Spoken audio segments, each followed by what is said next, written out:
Okay, hi. Sorry, I'm trying to make sure I can actually, like, that the audio actually works.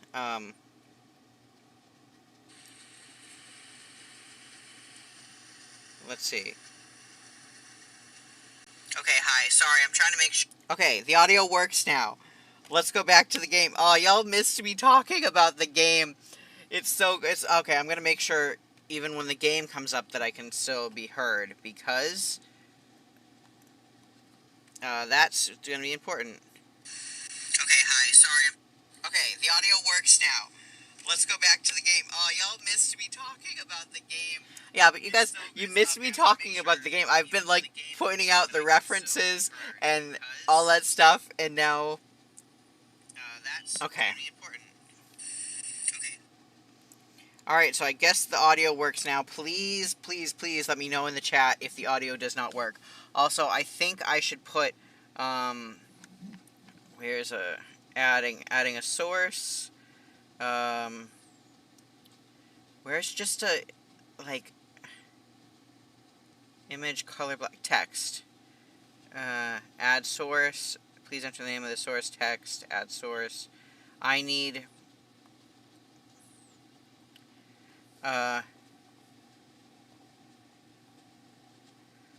okay, wait.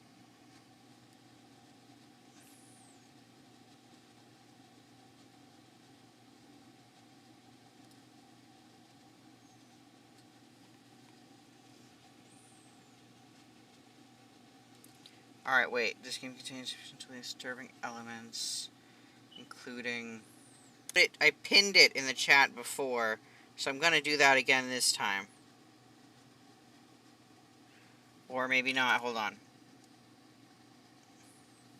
Okay. I'm not gonna put a text chat in there. I'm going to do what I did last time and take this...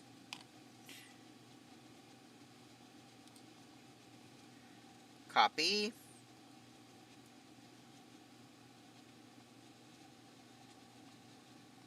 No, I don't think I want to do that. Hold on. I'm so upset that the start of this, like, didn't have any sound. I guess, I don't know. Alright.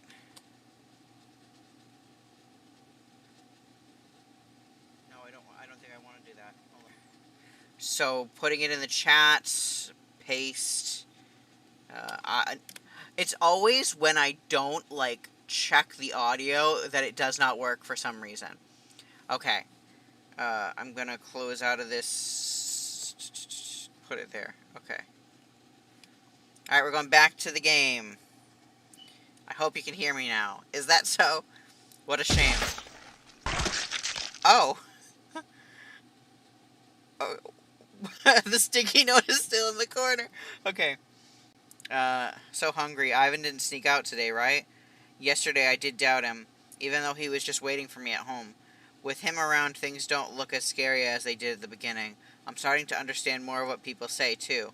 Maybe I should try being a little more patient with him? Strange. The front door is ajar. Ivan never leaves it unlocked when he's home alone. There's a strange noise and smell coming from inside. Someone broke in. Push the door open. Rush into the room. What is this? Ivan. Ivan lies on the floor like an iceberg floating in the sea of blood. My blood runs cold, my heartbeat begins to shake. Then I lift my head and look forward. 3 writhing monsters fill the tiny apartment. The room that could barely hold Ivan and me is now packed with lumps of twitching flesh.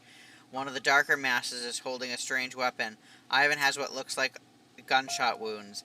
His white clothes are stained with blood, the same red as mine. Ivan lifts his head slightly and looks towards me, but the creature presses the weapon into his skull again. He mouths something to me.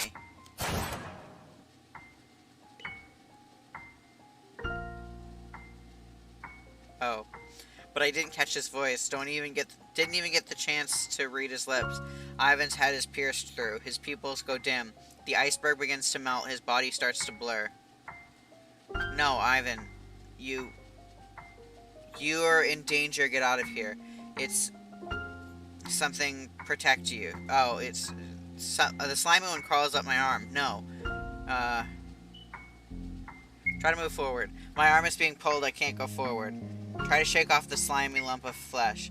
Are you doing? Dangerous. Don't. My other arm is grabbed too. Damn it, let me go. Break free with all my strength. Throw myself at Ivan. Ivan. Ivan.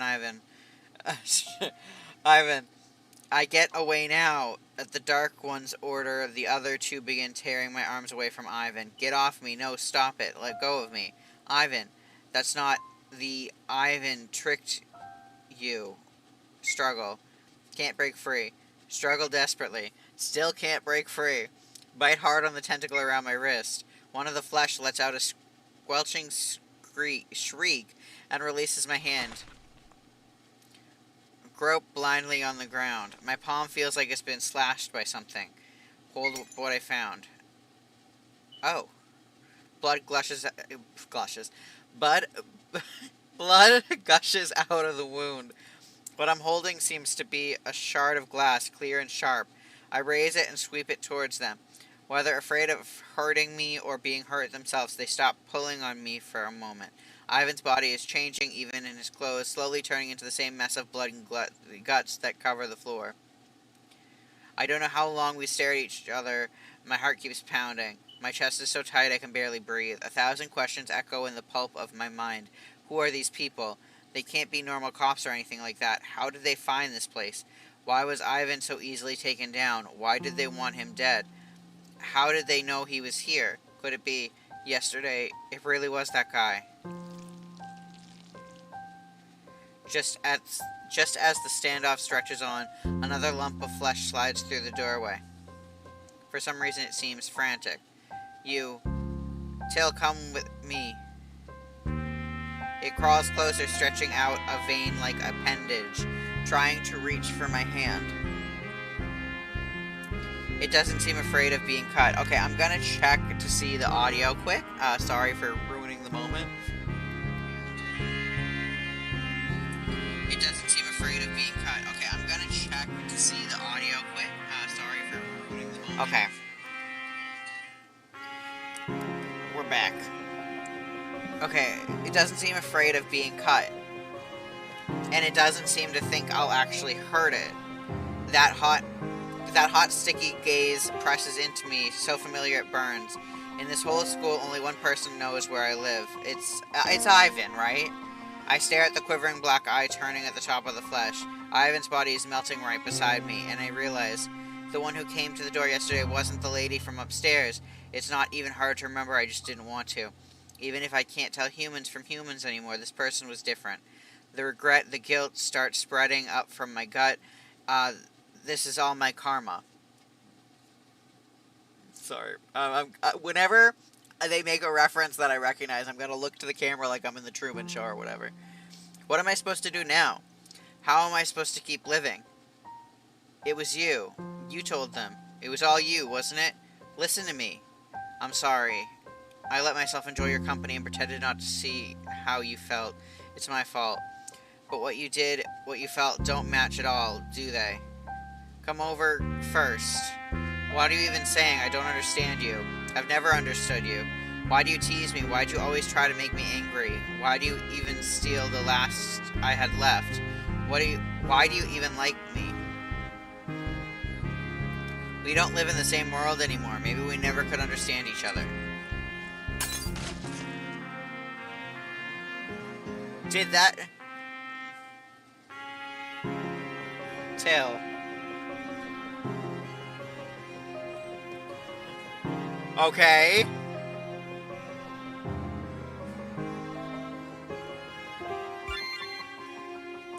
The gallery is now open. Go back to the title screen and take a look. Okay, let's look at the gallery.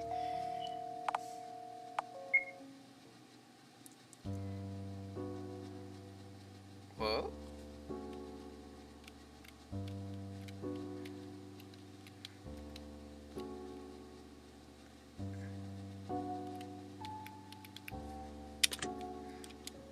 Why don't you look at me? Don't reject me. Okay. here's Ivan. All I see is nothing but disgusting flesh. The moment I saw it, I felt only revulsion. It's another me.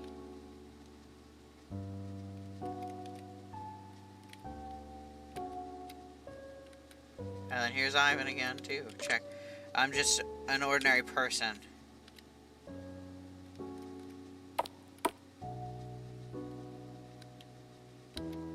Whoa, this way to view a gallery is actually kind of cool. I love this photo. Hold on. It won't let me view it, but I love that photo. Okay, and then we have so much more to play, because, Alright, menu. Let's go back to the menu.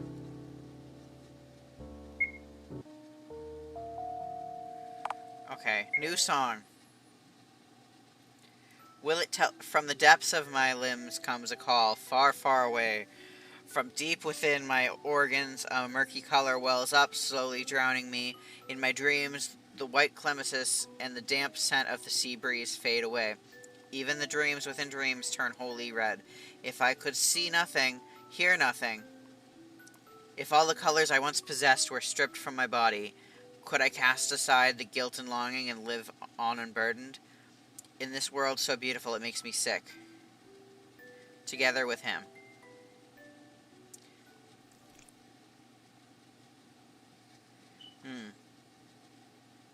Yeah, I hate this. I love the photo of Ivan. He's so pretty. But in the back, Ivan. Who is there? Wait, Ivan, there's someone. It's fine, they're gone. Focus. Don't look over there, but it hurts. Look at me. Only look at me. Till you don't have to worry about anything. Just keep your eyes on me.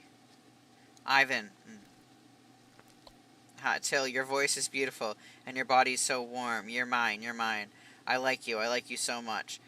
The door isn't... I've already closed it. Shall we keep going? As I said this last time, but the shall we keep going as a reference to the Scars comic where he's like, keep going. You know. Ivan is always like this, self-willed. Except when he's listening to me sing, Ivan is always relentless, heedless, insatiable in his demands. His desire is like a bottomless black hole, and he always acts on his primal urges. Looking back, the first time we did it, I was half resistant, half accepting.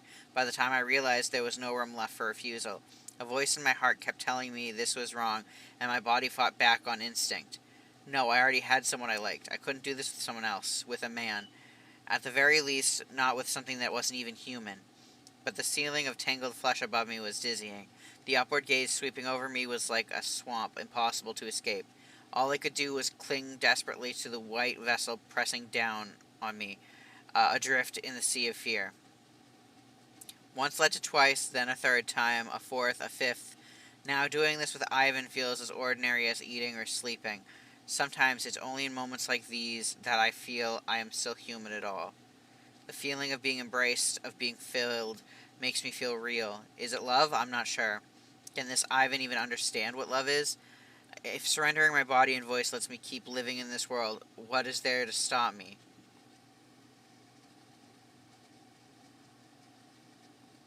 Time has become such a vague thing.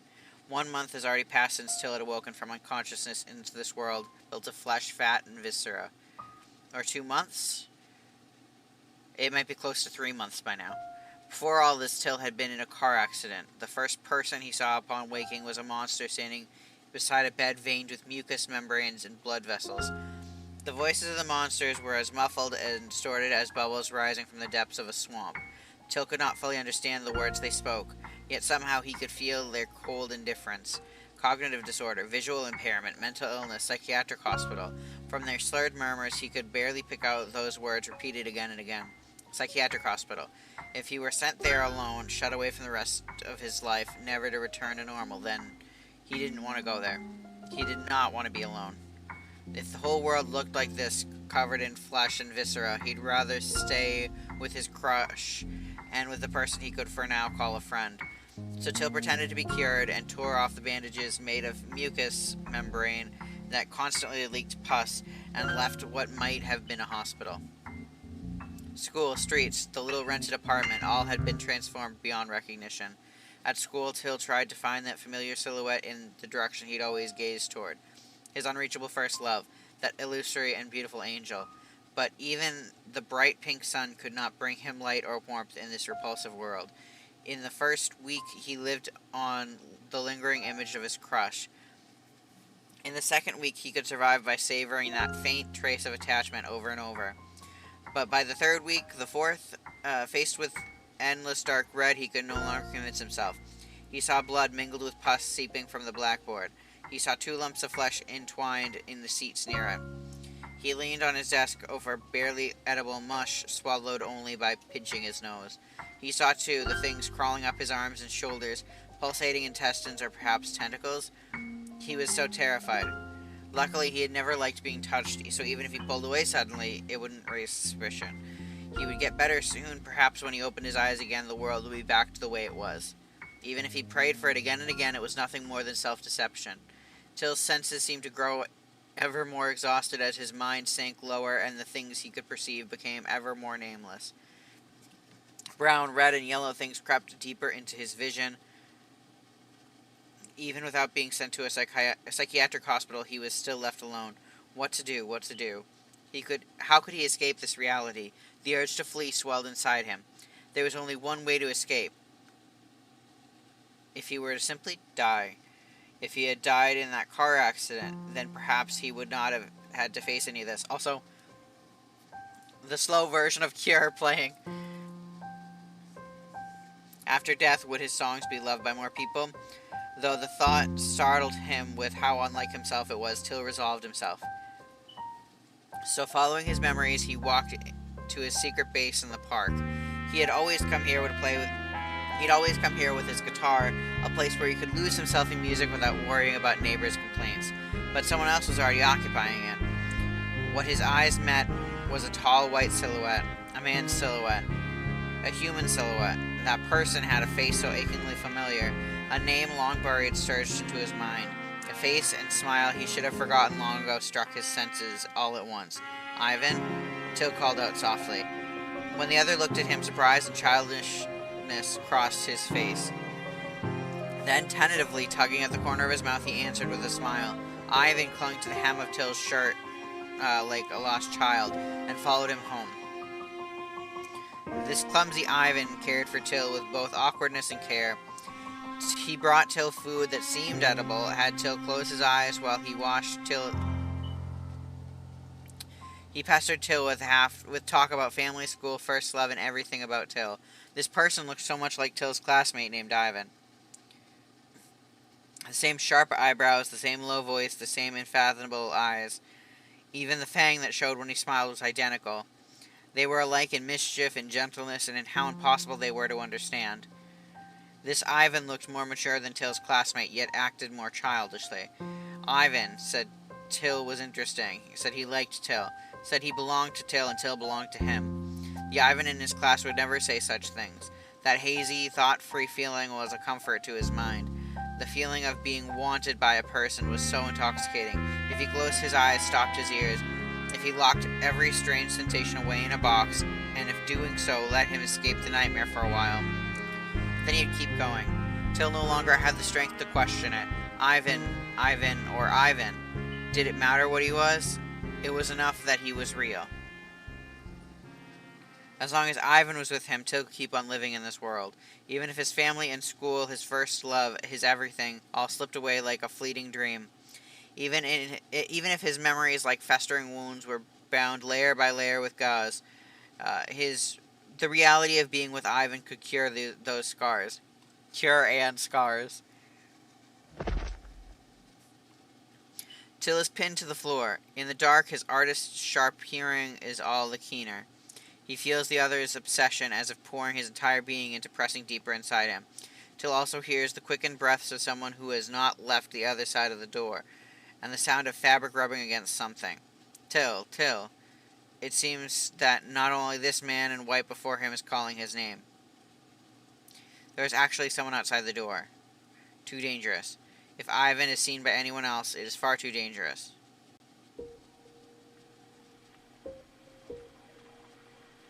Till. Till. I waited for you at home all day. Don't ignore me. You know, I'm a little hungry. Do you want something to eat? There's not much food left at home. Should I go find some more? No. You'd better not go out again. It's fine. No one will see me. Wait for me a bit. Just a bit, okay? Then hurry up and go. Don't worry, I'll be back soon. Oh, he went out the window or something. It's so noisy. Did I forget to turn something off? The washing machine, the fridge, the ventilation fan, everything in this place is so old. I'm tired, but I should check where the sound is coming from.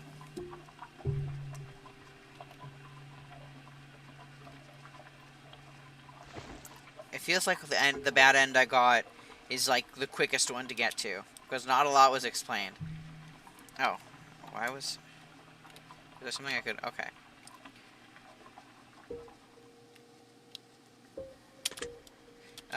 Don't really feel like looking at this. I've gotten used to showering with my eyes closed. Although Ivan says he can help me bathe, I still want to rely on him as little as possible. I remember twisting here makes it stop. The piercing noise goes silent. When I look up, I see myself in the mirror. After I was injured, I didn't dare look in the mirror for long, afraid to see a piled up flesh. When I was finally forced to face a mirror, I felt relieved. At least I could still tidy my clothes and hair, so others won't completely take me for a lunatic. The scars on my neck, I used to get the same marks from being whipped with a belt or beaten with a hanger. No one should suspect anything. Even if I can't see clearly, my dark circles must be terrible. Till.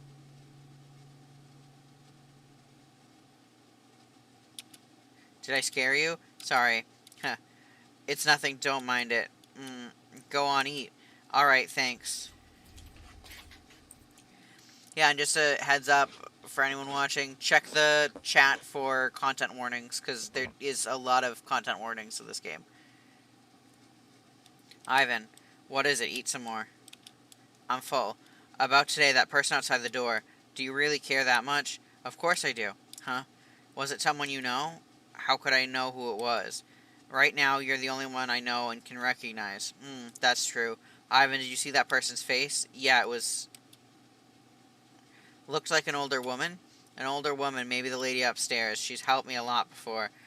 Ivan, you didn't go upstairs just now, did you? Till, are you suspecting me? No, I was just asking. I promised I wouldn't hurt the people around you. I won't break that promise. That's not what I meant. I just... You're worried about me? Don't worry, I won't let myself be seen. And even if someone does see me, it won't get out. Till, you really are such a... loser? Where'd you even learn that word? There was a book next to the poetry books on your shelf. Looked like one of your old textbooks. It was written there. Don't just go through my bookshelf, and don't call me that. Why not? Isn't it a compliment? What's a loser anyways? So this is almost word for word conversation from one of their comics together. A loser is a moron without any friends, you moron. But isn't that you then? I wasn't wrong, was I? Didn't you say I'm the only one you know now? Till, you smiled. I smiled? It's so rare to see you smile when you're not singing. I love it. So I can still smile, huh? Till, your smile, it's beautiful. I want to have you. Can I? Again? Please? I want you. Till smiling, till sad, till angry, I want it all. Please? Last time I said if it's only once. Do I... I'm gonna... It's either I'm changing this or I'm gonna change where he leaves the school later on. I'm gonna change this and see what happens. I'm too tired today. So stingy. Then how about something else? That song you sang yesterday, it was beautiful. Sing it again for me, please.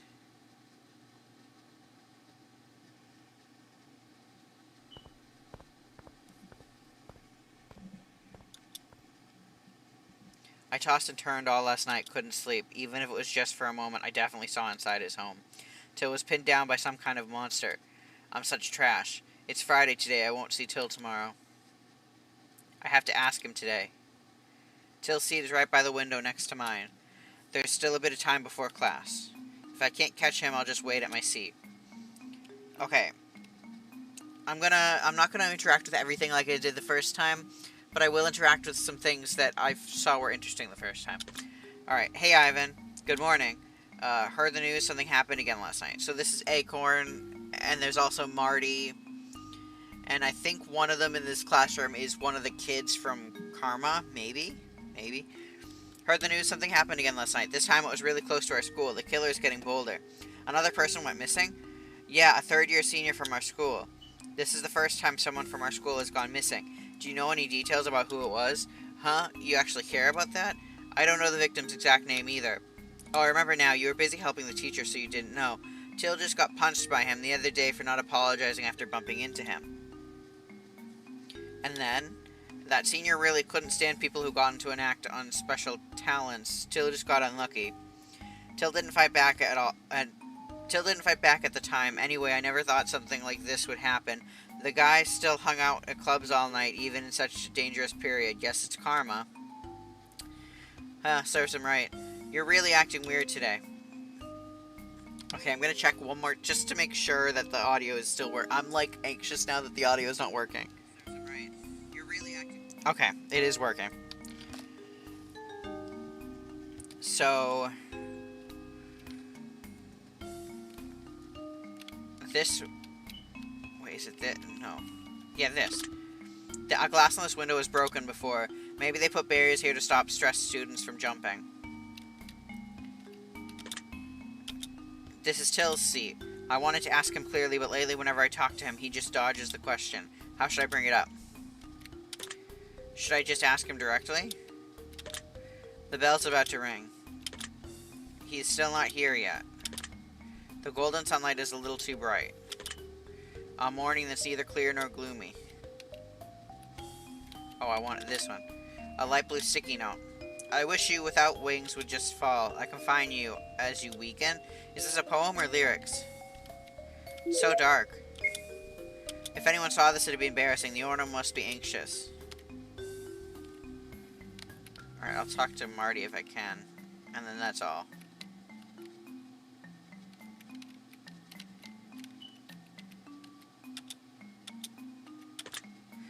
Even if a meteor hit the Earth, the school would still hold classes and exams.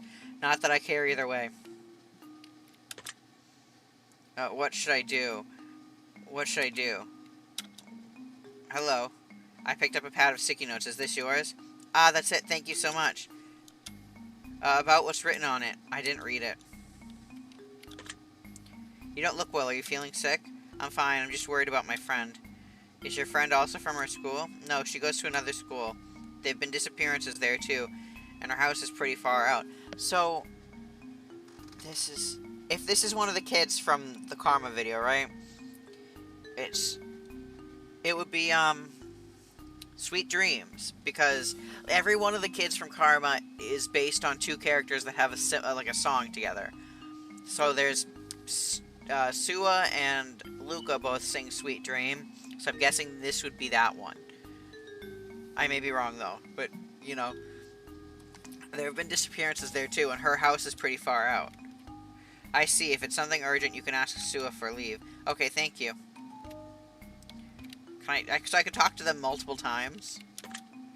I had my appendix removed last year and stayed in an ACT hospital for a few days. Sometimes I'd see a young doctor who was so good looking I couldn't help staring. Then I found out he was a guy. Oh, that's Luca. Don't ask me how I know. I feel like that's Luca. Huh? That disappointing? Come on, I'm straight. By the way, you should keep an eye on Till. Ever since discharge, he's been out of it. Sometimes he doesn't seem to respond when called. Careful or he'll get stabbed in the street by the serial killer. Till really is someone who attracts bad luck. Last time I let him out of my sight, he got in a car accident, almost reincarnated into Isekai. Who jokes like that? Seriously. The world's so dangerous now, you never know when some maniac will suddenly jump out and kill you. Maybe I should confess to Sua before... I'd advise against it. She was already busy enough having to watch out for maniacs jumping out to kill her and the creeps jumping out to confess to her. Don't think I didn't catch that insult. Wait. Can't the school just declare a holiday already? Can't the school... Okay.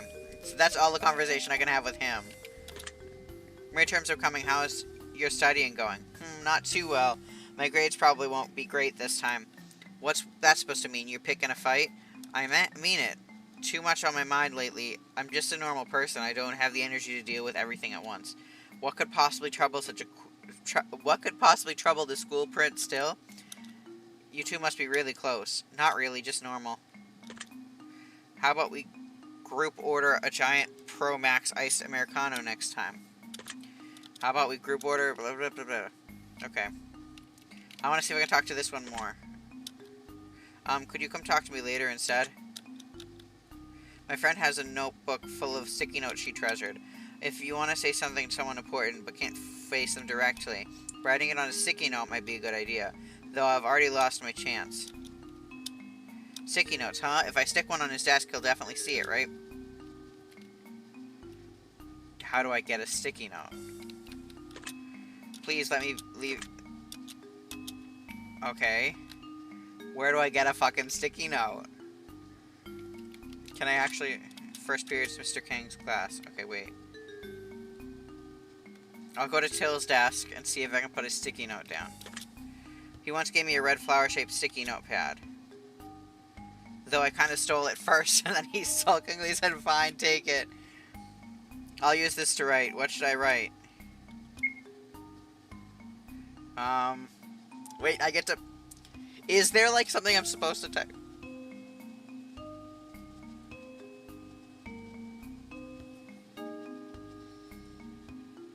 I don't know what to put.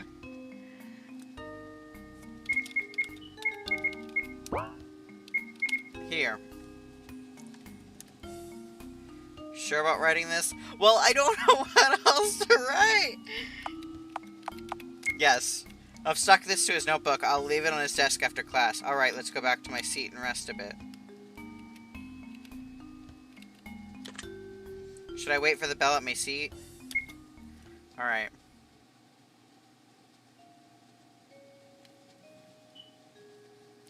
I'm so nervous now that we put a sticky note on his desk.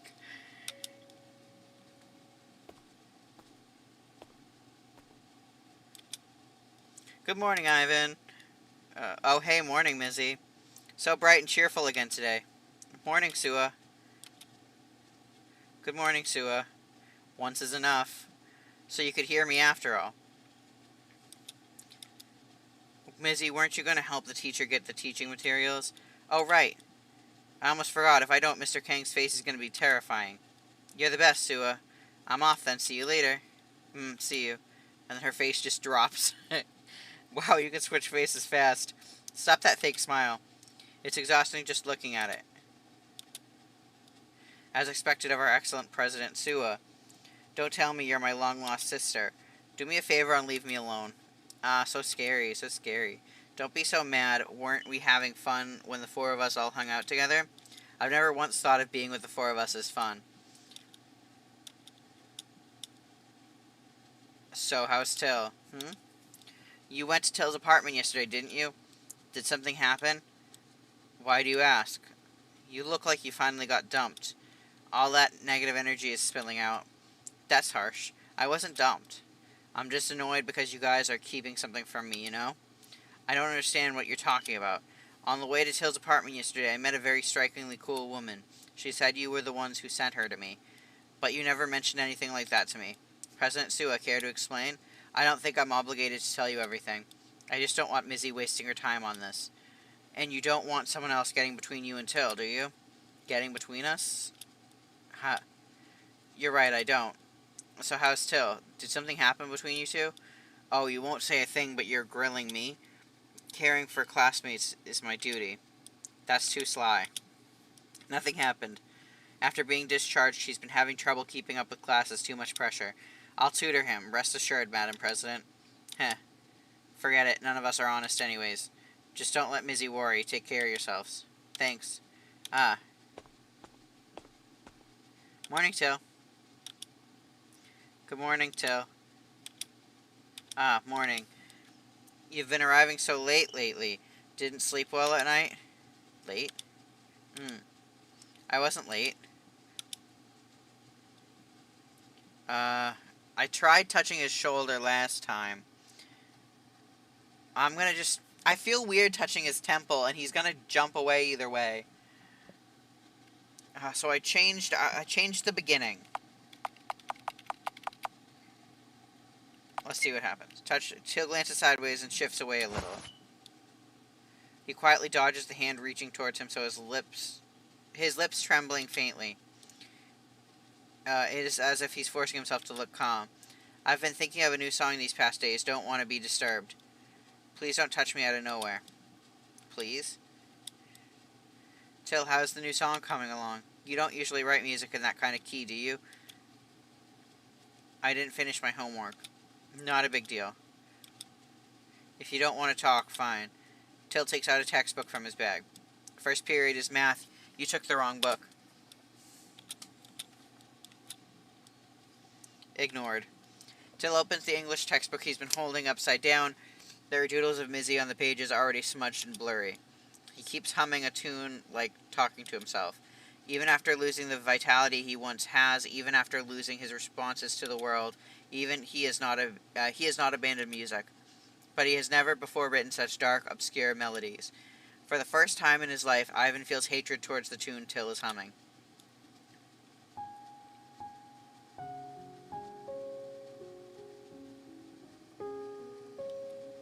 That mark, so it really is. What on earth is that thing, and why was it in Till's house?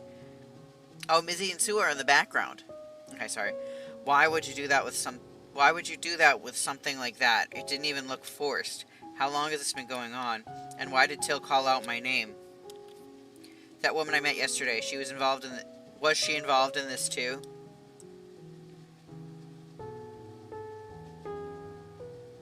Till? Ivan whispers Till's name, but there is no reply. He only stares blankly at the blackboard. Why would you rather give yourself to a monster like that than look at me even once?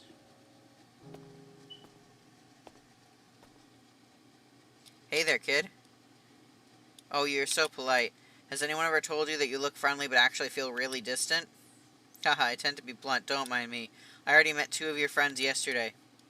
Mizzy and Sua, you 3 are pretty close, aren't you? And another kid, Till, right? He seems to need some help. Oh, don't get so worked up, you must be really good friends.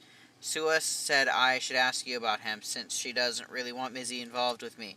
What a pity, that girl has real potential. You're on your way to his house now, aren't you? Perfect, here's my card. Call me any time if you need help. Just call me Hyena, little boy. Let me know if I'm pronouncing that wrong, because I feel like I may not be pronouncing it right.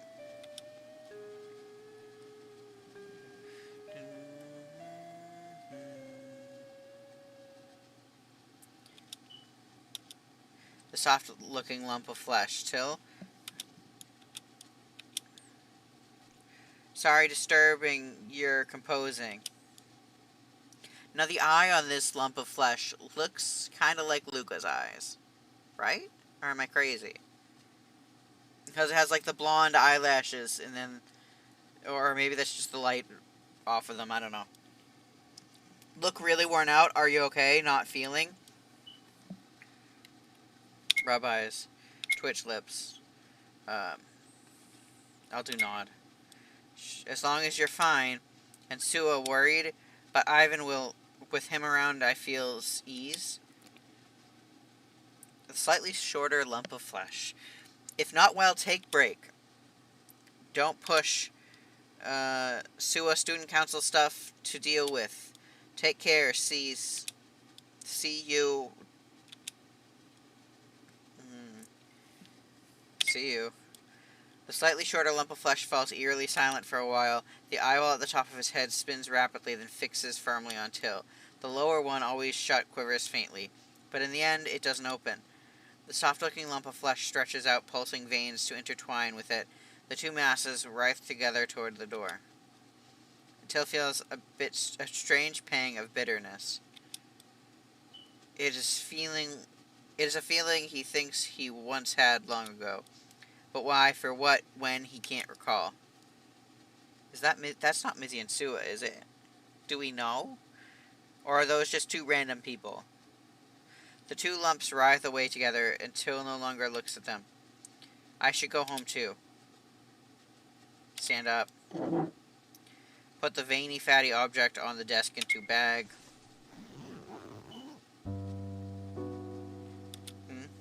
On the spread open, vein covered books lies what looks like a sticky note. Has it always been there? Maybe something is written on it, but he can't make it out. Oh. He'll take it home and have Ivan read it for him. Stuff it into my pocket. Carry the sticky, pulsating bag. Okay. So, we're about to get to a part that kind of creeped me out the first time I watched it. No.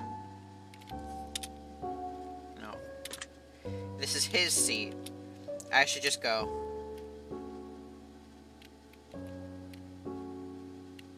When do we ever go into that other room? And then the door's gonna...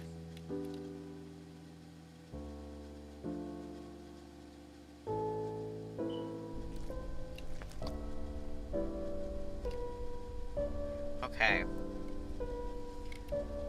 The visuals in this are insane.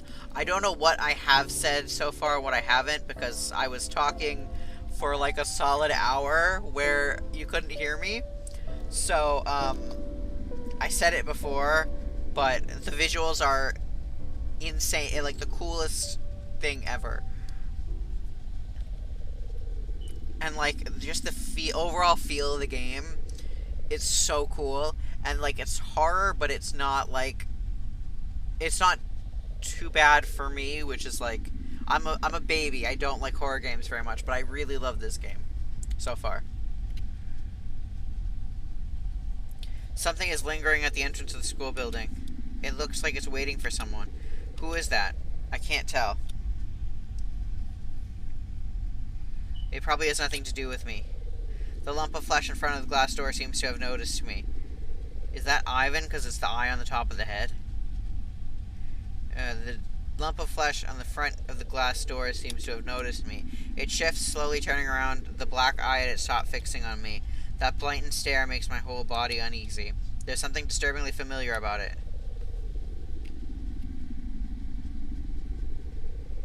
If I take the front gate, I'll get home a little sooner. But if I take the back gate, I can avoid a lot of trouble. Which way should I go?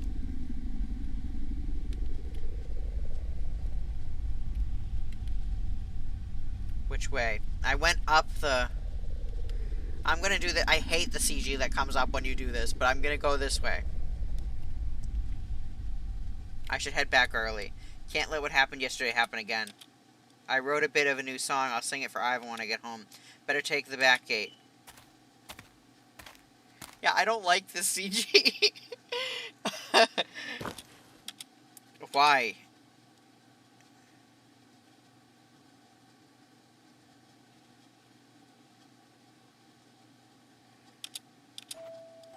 Am I gonna get the same ending? What are you doing here? What are you doing here? Shouldn't you be in math Olympiad class right now? I skipped it. Math is super boring. I don't want to do it. Wow, there's actually a class you think is boring? Aren't you scared your dad will spank you if he finds out? You still haven't told me what you're doing. Not telling you. I'm making snow bunnies. What for? Why do I have to tell you, huh? Ugh, you're so annoying. Don't come over here. Go somewhere else. I've seen the CG. Well, obviously I've seen the CG here because I just played it, but before playing it, I had seen it already on Twitter. Kneel beside Till. So cute. Whoever did this art, it's gorgeous. I love it so much. Especially little Till. It's just so cute. Okay. Till, tell me, pretty please. I'll buy you roasted sweet potatoes later, just tell me, okay? Mom said, what? She said if I make as many snow bunnies as the stars in the sky, then she'll be able to leave the hospital. That can't be true. What do snow bunnies have to do with your mom being sick? And there are, like, way too many stars up there. Till glared at him furiously. He clenched his fists, but in the end turned his head away. He didn't yank Ivan's bangs like he usually did. The world is so beautiful, and I'm this grumpy. That's just not right. Ivan had always liked Io. In kindergarten, the teacher once asked everyone what their dream was. All the kids said they wanted to be a celebrity, a scientist, or a super rich. Only Till said, I want to be a mom. Everyone burst out laughing, but the teacher patiently smiled and explained, what Till means is he wants to be someone like his mother. But Ivan didn't want Till to become like Io. He didn't think Till could become like Io.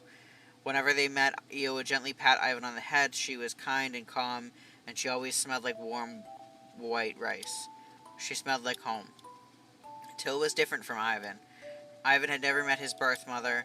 For as long as he could remember, he'd lived with his current parents, Unsha and his wife, a pretentious old couple who acted all sweet and loving on the outside, but were cold and distant when no one was watching. To them, Ivan was nothing but a way to polish their image as benevolent philanthropists. Ivan had known that for a long time. That's why he studied harder than other kids, learning more things. Because the more Unsha had to brag about, the more freedom Ivan could earn. And with more freedom came more time to be with Till. As for Io, a young and beautiful single mom, she looked more like Till's big sister than his mother. Till's soft ash gray hair, sharp eyes, and bright green irises, he looked just like her. Ivan was thankful to her for giving birth to Till. He felt especially close to her. Io was happy too. She was glad her son had a friend like Ivan. Every time they met, she brought the two of them matching candy. She seemed like the perfect mom. But if she had one flaw, it was that she was no different than the mothers in all the books Ivan had read. She was gentle, she gave and gave, she worked too hard, and in the end she fell. She was a textbook mother. Hey, Till let out a grumpy little humph. He turned his head away in a pout, leaving Ivan to stare at his puffed up cheek. Ivan resisted the sudden urge to bite that dumpling of a face and scooted a little closer to him. Snow Bunny, give me one. No way. I'll help you make them too. We'll be faster if we do it together, right? That way your mom can leave the hospital sooner. I'll stay with you all afternoon. I'll buy you roasted sweet potatoes. You can even have my little red flower from the math contest. All I want is one snow bunny made by Till. Okay then. Wait a sec. Your hands are so clumsy. Watch carefully. This is how you do it. Ivan beamed with satisfaction. By the end, the ground was covered in snow bunnies. Till was good with his hands. His bunnies were round and full, and the leaves he used for ears neatly stood on each side of their head. Ivan made a bunch of weird snowballs before finally shaping one that looked like a bunny. In the end, he took the biggest one home in his arms and bought Till a roasted sweet potato. When he got back to his place, he placed the snow bunny on the windowsill outside his room, then went inside to eat dinner with his parents. At the table, he made up all kinds of stories about what he'd learned in math class. When it was time for bed, he wrapped himself in his blanket and stared through the glass at the snow bunnies sitting on the windowsill. He hoped he could play with Till again tomorrow. Till was terrible at math. If Ivan pinned the little red flower on his chest, would he be happy? The food his foster parents gave him was fancy, but already cold by the time he got home. The roasted sweet potatoes he ate with Till, laughing and bickering, tasted much better. He pulled the covers over his head and whispered a wish that Io would get better soon. He was looking forward to so many tomorrows spent with Till. But the next day, Till didn't show up at the park, and on Monday he didn't show up at kindergarten either. Was it because the snow bunny I made was too ugly? Did it make him mad? If the snow bunnies weren't good enough and his mom couldn't leave the hospital, would Till blame me? What if he really stopped talking to me forever? How many stars are there in the sky anyways? I'll ask Till next time I see him. That's what he kept believing.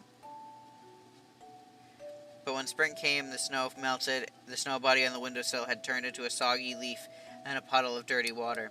Till never came back. He left Ivan behind in that long gray winter with no sunshine.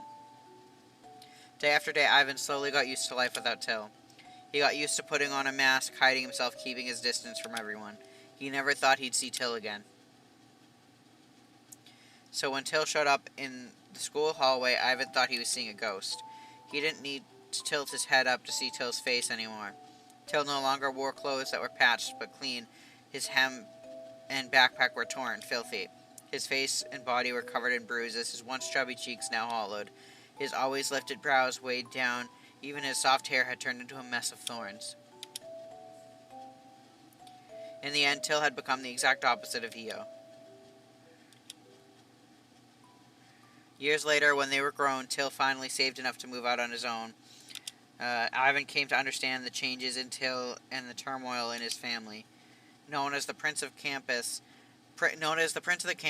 Ivan would sometimes hear people say he's so perfect it's hard to get close to him. But Ivan never thought of himself as anything above ordinary. He just worked harder, lived more strictly, and got better at wearing masks. To him, Sua, who was 1 year older and always ranked first, was the one who truly felt untouchable, like a flawless genius. Till, on the other hand, who was often underestimated yet impossible to surpass, was distant and radiant like a meteor crossing the sky.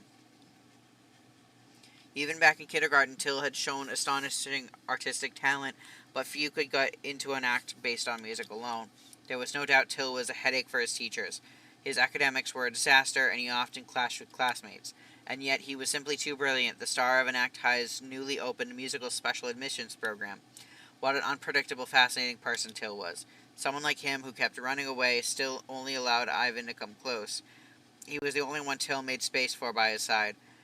The Io in Ivan's memory had long since become a blur, but the traces she left behind made parts of Till hidden from others remarkably soft. Only Ivan could peel back the layers of thorns Till wrapped himself in to see what lay beneath. Not Mizzy, who stirred Till's heart, not Sua, another genius in name. Only Ivan could stay by Till's side, closest of all. Only him.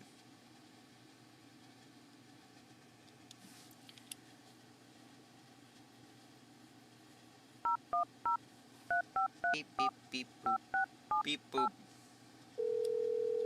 Ring, ring.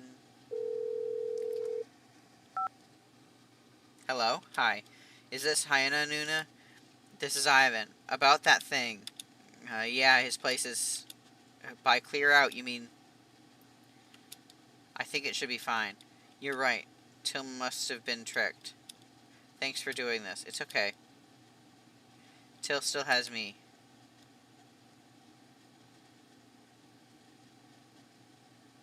Give me the answer I want now, and I'll give you 10 seconds to run. Don't waste the chance your sweet little girlfriend bought you, okay? You want me to leave Sua and run? Never. Is that so? What a shame. I love how I did see this happen before, and yet I still jumped. So hungry. Ivan didn't sneak out today, right? Yesterday I did doubt him, even though he was just waiting for me at home. With him around, things don't look as scary as they did at the beginning. I'm starting to understand more of what people say, too. Maybe I should try being a little more patient with him. Strange. The front door is ajar. Ivan never leaves it unlocked when he's home alone. There's a strange noise and smell coming from inside. Someone broke in. Push the door open. I think I'm going to get the same ending. Rush into the room. What is this? Ivan. Ivan lies on the floor like an iceberg floating in the sea of blood. My blood runs cold, my heartbeat begins to shake. Then I lift my head and look forward. 3 writhing monsters fill the tiny apartment. The room that could barely hold Ivan and me is now packed with lumps of twitching flesh.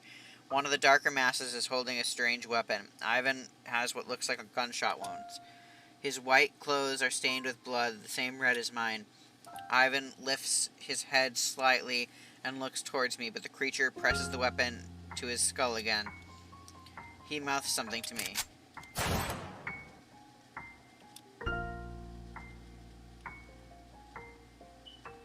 But I don't catch his voice. Don't even get the chance to read his lips. Ivan's head is pierced through. His pupils go dim. The iceberg begins to melt. His body starts to blur. No, Ivan. You in danger. Get out of here. Slimy lump of flesh. It's, protect you. Okay, protect you. The slimy one crawls up my arm. No.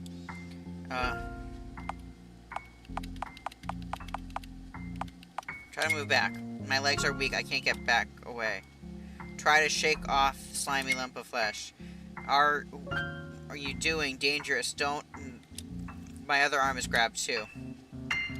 Damn it, let me go. Break free with all my strength. Throw myself at Ivan.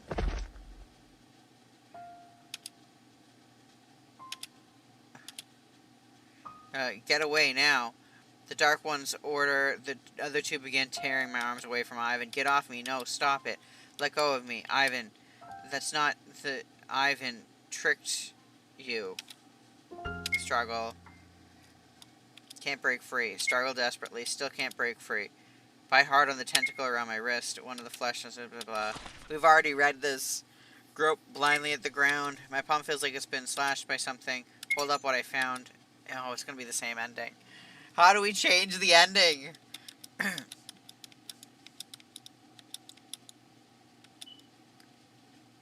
I don't know how long we stare at each other down. My heart keeps pounding. My chest is so tight I can barely breathe. Who are these people? They can't be normal cops or anything like that. How did they find this place? Why was Ivan so easily taken down? Why did they want him dead?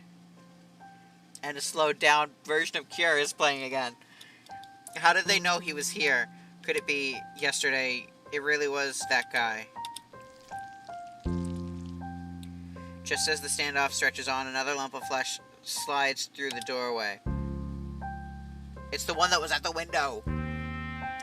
For some reason it's frantic. You, Till, come. It crawls closer, stretching out a vein-like appendage, trying to reach for my hand. It doesn't seem afraid of being cut. It doesn't seem to think I'll actually hurt it. That hot, sticky gaze presses into me, so familiar it burns. In this whole school, only one person knows where I live. I stare at the quivering black eye turning at the top of the flesh. Ivan's body is melting right beside me, and I realize the one who came to the door yesterday wasn't the lady from upstairs. It's not even hard to remember, I just didn't want to. Even if I can't tell humans from humans anymore, the person was different. The regret, the guilt start spreading up from my gut. This is all my karma. What am I supposed to do now? How am I supposed to keep living? It was you, you told them. It was all you, wasn't it? Listen, I'm sorry.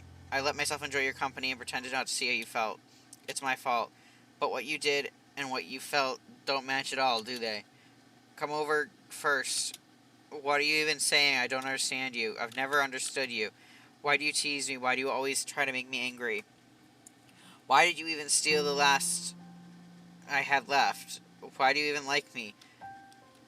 We don't live in the same world anymore. Maybe we never could understand each other. Oof. And we got the bad ending again. Okay. How do we switch this? It has to do with the sticky note, right? Right?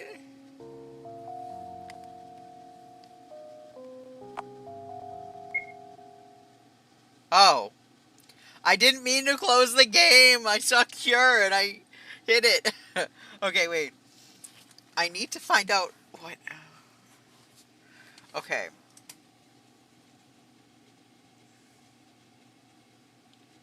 Oh no. Okay, so we're here. Where is the... Is there like a guide that's in English because I can't read this one?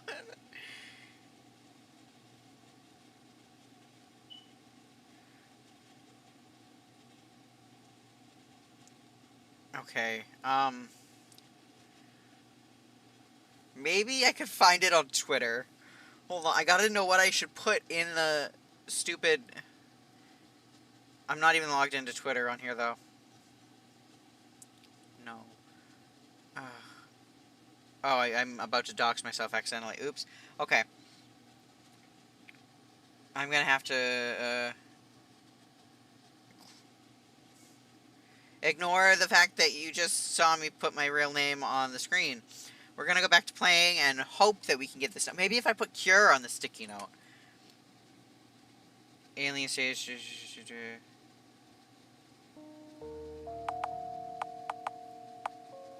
What's black memory? Oh. Alright.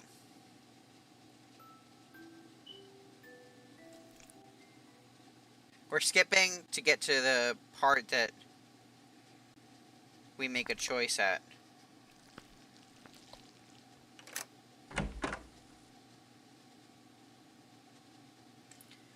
while we're skipping, I saw a lot of discourse about this game because people are talking about how Ivan's characterized. I am refraining from making any judgment until I see the rest of the game. I'm very happy with it so far, though, so.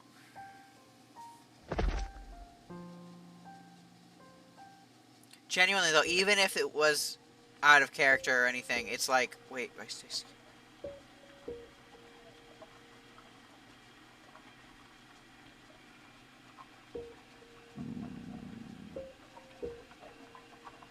I didn't hear the stomach growling sound last time, but okay.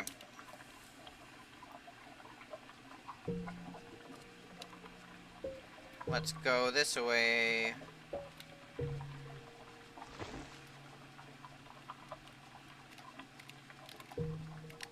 What is this thing that...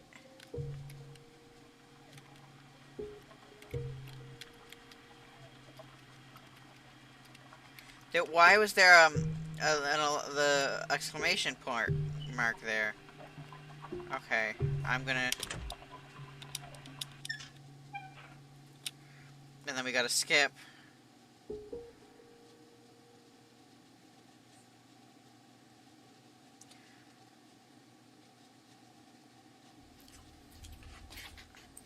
Alright.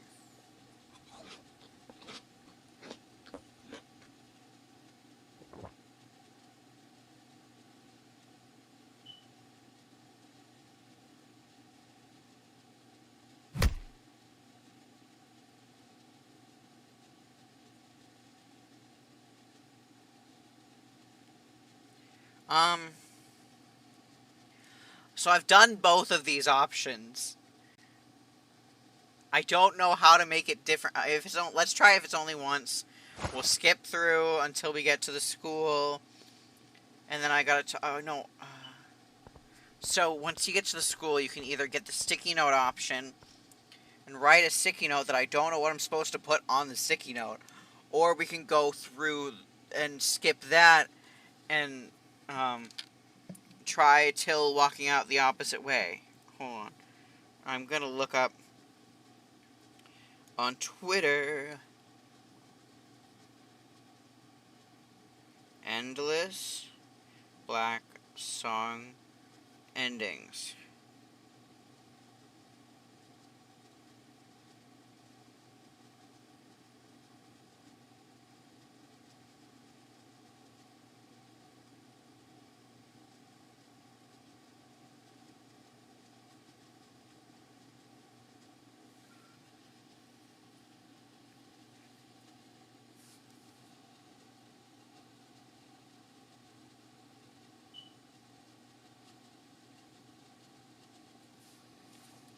Okay, wait. So, someone posted about it. I'm gonna use this. Okay, the ending 2. Say yes to Ivan's request at the very beginning, so we did that. Put the sticky note on Till's desk, and go out the front door. Okay.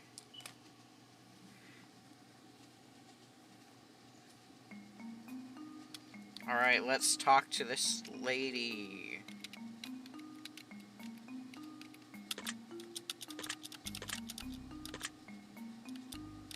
Oh, we need to get the sticky note first.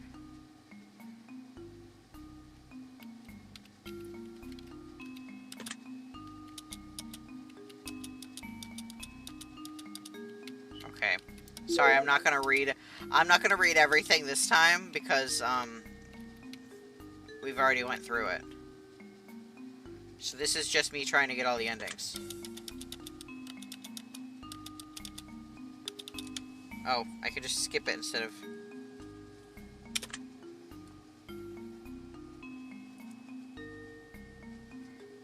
Okay, so we're back. Skipping it.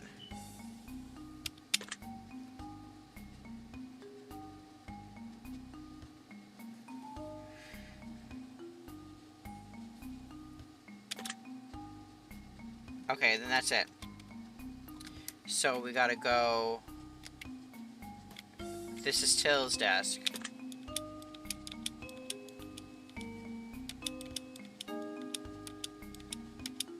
Let's try writing cure.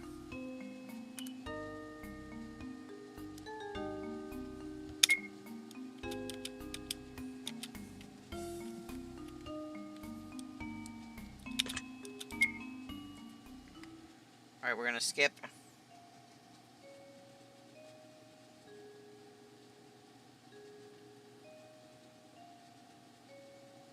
I think no matter what happens, if you go out the back door, you get the same ending.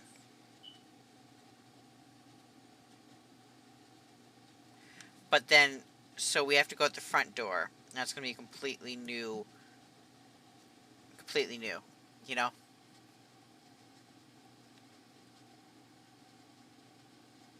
Alright.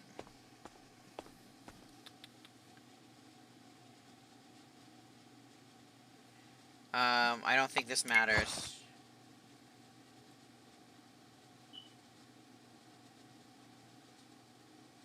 This game is so cool, though. I'm, like, so excited. Like, it's very dark, and but I kind of love it.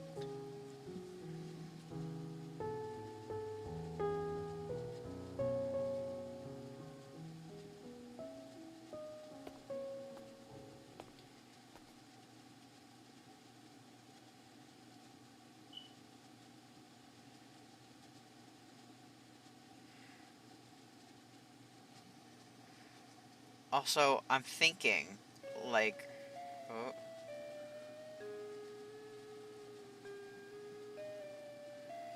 we haven't even seen Luca yet, and is he in it? He must be.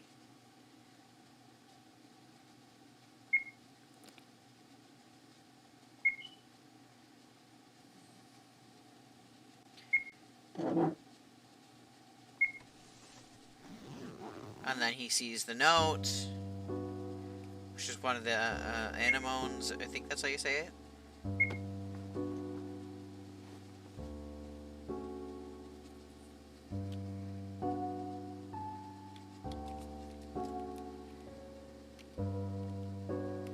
I haven't changed anything since last time, so I'm not going to check anything else. We've already been through it.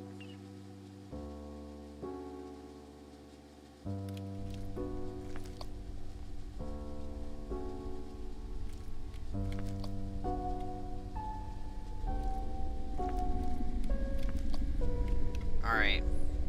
So we're going out the front door this time. Something is lingering at the entrance of the school building. It looks like it's waiting for someone. Who is that? I can't tell. It probably has nothing to do with me. The lump of flesh in front of the glass door seems to have noticed me. It shifts, slowly turning around. The black eyes. We've already read through this. Okay. Now we're gonna be going to new material. If I take the front gate, I'll get home a little sooner. But if I take the back gate, I can avoid a lot of trouble. So it's because we're gonna get home a little sooner. Which way should I go? We're going the front gate, baby.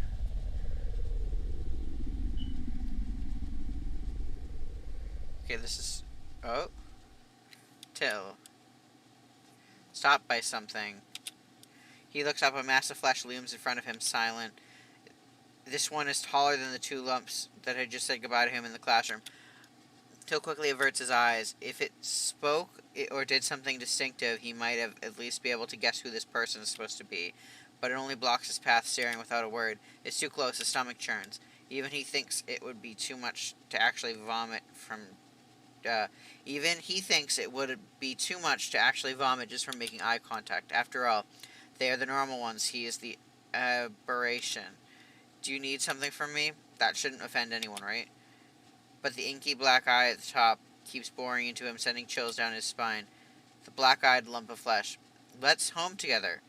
I'll ride on my bike. Bike? No, I don't need that. See, sticky note? Sorry, I can't understand what you're saying. Sticky note. The lump of flesh paused, then repeats itself a bit slower. It's safe to say it doesn't mean any harm. Sticky note? Come to think of it, he did see something like a note when he was tidying the desk just now. Search my pocket. Take it out of pocket. You mean this? The lump doesn't respond. It reaches out a sticky tendril, takes the object from Till's hand, and flips it over to face him. The thin, veiny mass is barely recognizable as a 5-petaled flower. Faint, illegible writing can be seen on one side. Not that either side makes a difference to Till. It was you gave me. Do you remember? Till takes the note back. He folds the note in half twice and tucks it into his pocket. Open my palm. If you want to say something, write it on my palm. The lump looks startled, as if caught off guard. It doesn't seem to fully understand. Still, it gently raises Till's hand and begins to write on it, stroke by stroke, using a tendril. You still remember? This was a gift from you. You snatched it from me. I only let you have it because I didn't want to argue. The lump of flesh looks somewhat excited. It creeps a little closer, letting out a series of garbled, eager sounds. Till startles at the sudden grip tightening around his hand and the way the lump lunges forward. He stumbles back a step, nearly falling. Noticing Till's recoil, the lump seems to realize how sensitive he is right now. He quickly pulls back a bit. Then, once again, takes his hand and begins to write slowly on his palm. I want to ask you. The tender applause is seemingly choosing its words. Why were you avoiding me? Should he tell the truth? There's no need, right? After the car accident, it's been hard for me to hear voices. My vision's blurry, too. I'm scared of talking to people. Why didn't you go back for a checkup? I ran out of money. The surgery already costs too much. What about your savings? I can't work right now. The money Mom left me, I'm saving it for college. No way I'm asking that old bastard for allowance. I know how to cure you. Come with me. Trust me. I'm begging you. Saying things like that doesn't sound like you at all. Someone told me they can cure you. I can't be cured, sorry, but I can't go with you. I saw it. What? The monster in your house. When? He was forcing you. He wasn't. It's not like that. He's all I have now. Then what about me? The tendril around his wrist tightens and the strokes drawn on his palm begin to sting. I've been here too. You don't understand. It's not the same. How is it different? Aren't I Ivan too? I don't get what you mean. He's just like me, right? What makes him different? I want you to trust me.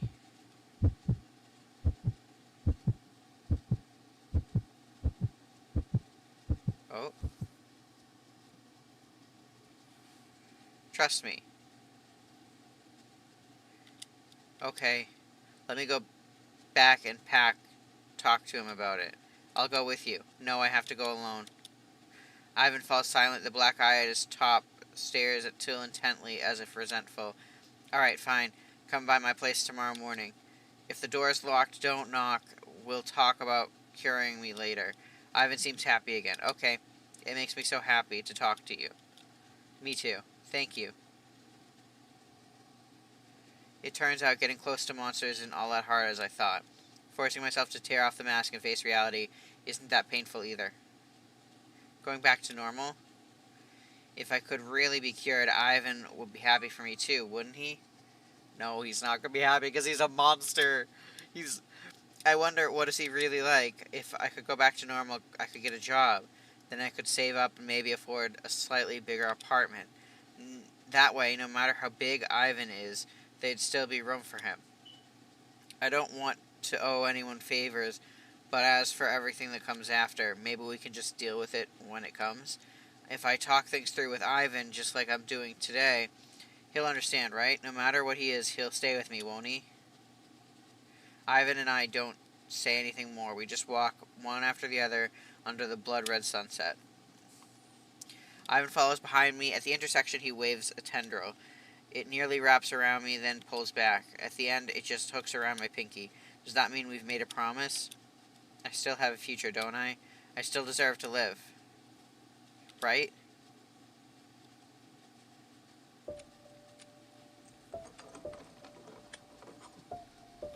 So I think the bad ending I got twice is like the short end version of this. I'm back, Till. You're really late today. Are you hungry? Want something to eat first? No, not yet. Ivan, then can I hold you first? Wait, I haven't said you could. Uh, wait a second. I can't wait. Wait. I said wait. I have something I want to tell you. Can it wait until after? Listen to me first, then do whatever you want, okay? Today someone told me he knows a way to cure me, and how did he tell you? What? You can't even hear other people anymore, so how did he tell you? He just grab Ivan's hand, trace strokes on the palm, like this. That belongs to me. It was him, wasn't it? Who? That Ivan. Yeah. And what about you, Till? What do you think? I want to try, and once you're back to normal, will you leave me? Of course not. I'm ugly. Uglier than Quasimodo? If you ever saw what I really look like, you'd toss me away like rotten fruit. I wouldn't. I've already decided I'll get us a big house, so big that even if you never go outside, you could still wander anywhere out inside. I'm a genius. There were companies that offered tons of money for my songs. I can make plenty of money. And what about him? Is that in that new house? Will you give him a room too? I I haven't thought that far. All I thought about was how to keep living with Ivan, with you. Even if I'm not human, that you're not human. I knew it from the very beginning. Even if I'm not human, yet still want to keep you all to myself. I don't I don't want you doing with him what we do. Hey, I'm not that kind of person. I don't even like men. What? But but wait. I heard about that line specifically. But that makes literally no sense because the alien is the alien is disguising himself as a man. So okay, you don't understand. At least I've never once thought of doing it with anyone but you. Okay, hear me out.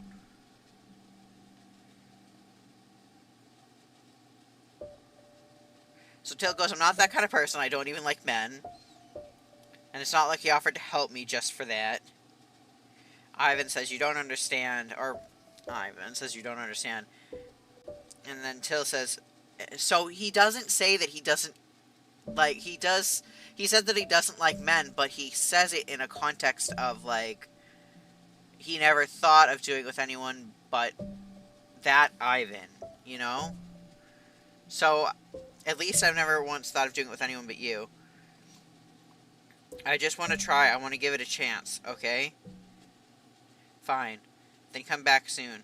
I'll be here waiting for you. Really? Because you haven't been this happy in a long time. Didn't you just say yesterday that I smiled? That's different. Right now you are like a burning flame. Just like before. Before? No, never mind. So can we do it now? Pervert. Do whatever you want. Ivan lets out a quiet laugh, holding Till tightly and pressing him down on the bed. If only the day when they can see the blue sky, the golden sun, and the red flowers would come sooner. Living in despair for so long, he almost forgets how beautiful it is to hold on to hope. He feels Ivan's warmth. The kisses fall against his neck, the whispers at his ear. He feels the tall man pushing into him as if searching for the way home. There is both joy and pain, a weariness like being drenched by a heavy rain. He hears Ivan's humming a lullaby, his eyelids growing so heavy. Then he sinks into a deep sleep.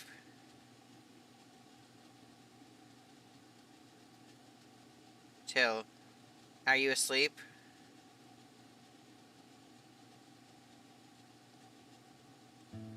Till, there's something I've never told you. The truth is, I saw you long, long ago. Back then you were so full of life, wearing loose clothes a little smaller than you are now. Always clutching that chipped guitar, writing songs in that park.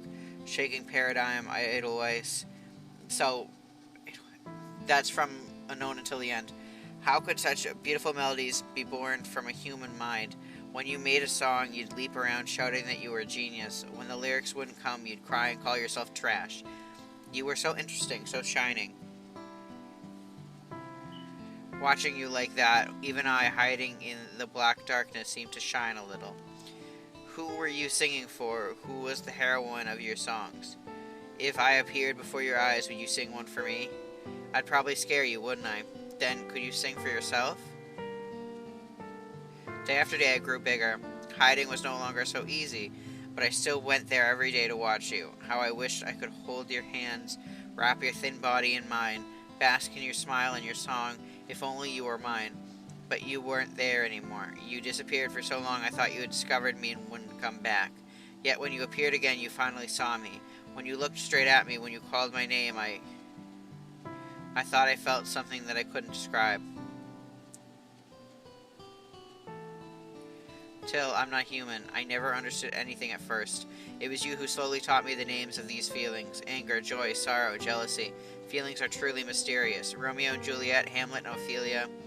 Are they the same as us? It feels like more than that. I want to kiss you, make love with you. Being inside you feels so good. Does that make us lovers?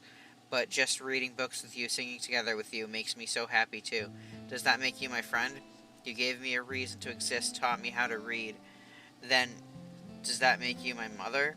It's so complicated, yet so simple. All I know is that you're so precious, so special to me, Till. Till, I love you. To have had you, even briefly, should be enough, but I still can't stand it. Till, you don't understand. He and I share the same name, the same face. We must be equally selfish. It's as if we both were one to begin with. Perhaps our love for you is so heavy, it takes two vessels to contain it. But Till, maybe it's time you woke up. You shouldn't be trapped here with me. Till, you can just forget me. I don't think Till wants to forget.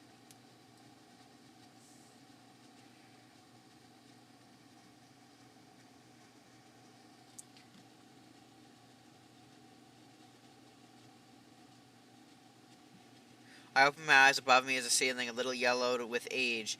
The ceiling. Why is the ceiling white? No, wait. There are still bits of flesh clinging to it, but I can already see the room's original shape. Regaining my sight all at once, there is more panic than joy. Instinctively, I look around for that white silhouette. But in this small space that can be taken in a glance, there's no trace of him anywhere. Nothing at all. My throat aches a little. Call out to Ivan. Ivan, Till. Oh, he looks cute. Sorry. A face identical to his, yet younger, appears in the doorway. There's still some after-image clinging to my vision, but that soot-black hair and those sharp, handsome brows are clearly before me. Long unseen, yet as if only yesterday. A face I forced myself to forget because of the glaring sense of wrongness. That overlapping face and voice without a doubt belonged to another Ivan. Is this a dream? Which one is the dream? You are Ivan? Yeah, I'm Ivan. I'm the one who sits next to you. Till, can you hear me clearly now? Can you see me now? I can see you very clearly. Till, why can you suddenly see? It doesn't matter. That's not important. What matters is that you can finally see me. I'm so glad. Are you hungry? Do you want some breakfast? That sandwich shop you love just opened. Want to eat there? I'll go get it and coffee. But maybe bitter coffee isn't good right after you've recovered? Iced Americano is fine. Oh, so you still want it, don't you? Then wait for me here at home. I'll be right back. Then we'll have breakfast together. I have so many things I want to tell you. We'll talk them through little by little, okay? Alright?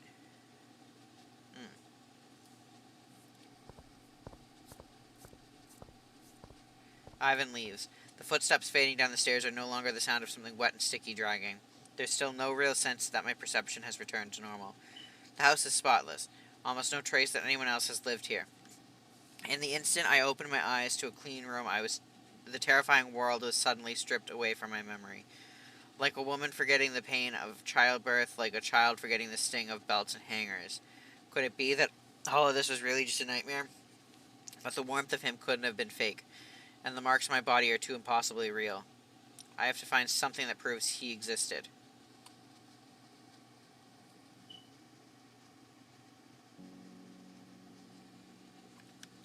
Okay. I gotta check if we're still good. Yeah. But the warmth of him couldn't have been fake. Alright, so we gotta find something to prove that he existed. Um... It's locked. It's strange, I've never had the habit of locking a bookcase. A cupboard filled with clutter. Aside from some casually tossed pills, there's an instant ramen from half a year ago. All of it is dusty. There doesn't seem to be anything special here. The sky is blue. The morning sunlight is blinding. On the green fig leaves are strange bite marks.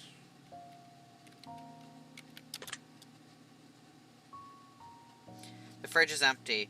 That jelly-like food he used to hunt was usually stored here. But now there are only some red ice crystals clinging in the corners. There are traces of fire having been used, but nothing else. Oh, no. Okay. The drain gives off a faint metallic smell. The trash bin is new, there's nothing inside. A pothos plant, surprisingly resilient. The water hasn't dried up and the plant is thriving. Its lush green leaves seem to wave hello.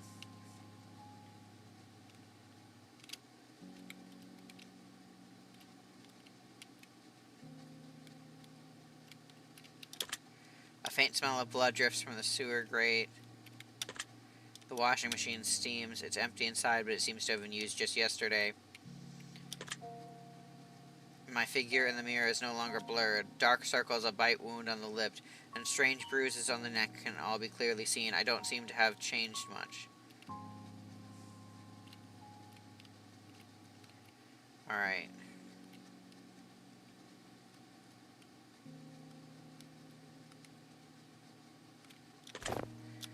Something is found inside the pillowcase.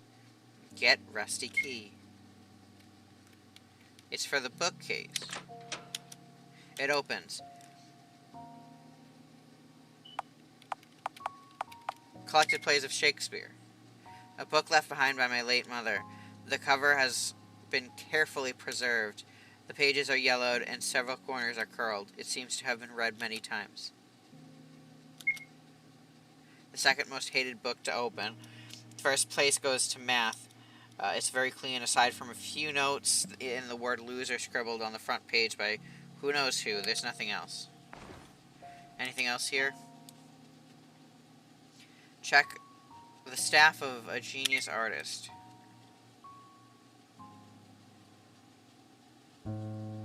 Although covered in scribbles and corrections, it's without a doubt the notebook of a genius. I flip through the pages one by one. This isn't my handwriting. On the bottom of the page where the piece unknown was completed, someone had scrawled something in crooked letters. Only a single line was left at the very end. I hope you can remember me.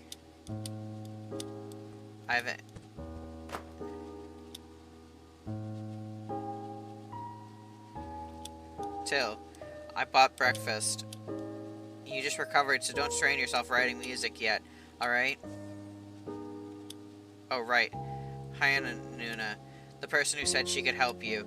She called me, said that Mizzy and Sua were attacked on their way home. Sua was badly hurt and Mizzy almost lost her life, but luckily both of them are fine now. Hyena Nuna was vague about who the attacker was. Seems she didn't want me to know. Sua is still unconscious and Mizzy is looking after her. Mizzy doesn't really want to see me. Her coldness startled me. And I thought what's happening with Till is more important, so I didn't go to them. Oh, and one more thing last night. Something slipped into their safe house trying to attack Mizzy. But Hyena Nuna was faster. She drew her gun and riddled the thing with bullets. It fell to the ground, twitching at first like a frog with its head cut off, then let out a gurgling scream as it slowly melted into a pool of blood. Haha, too bad you didn't get to see it. But Hyena Nuna thought it was strange. That thing could have easily killed everyone in the room from the shadows, but it instead came out loudly, drawing attention. Why would it do that? Showing itself so slowly, almost as if it was asking to be killed. Till, that thing, it had nothing to do with you, right? Eh? Did I scare you? Sorry. Don't worry, that monster is dead and gone. From From now on, I'll always be by your side. You won't push me away, will you, Till? Okay, so that's one of the endings. Now let's have breakfast together. Happy ending? Well, that doesn't feel happy. I don't know. I'm so... Okay, so we have 2 endings. Okay, wait. Maybe what happens without the sticky note, though? Okay, we're gonna have to try and figure out... So... Shit, I just lost where I had the endings. Okay, ending 1, you go out the back door. Ending 2, you say yes to Ivan's request at the very beginning, put the sticky note on Till's desk, and go out the front door.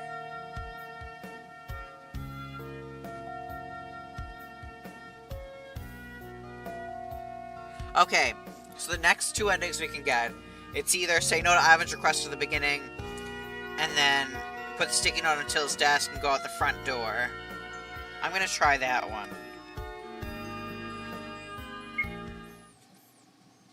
So,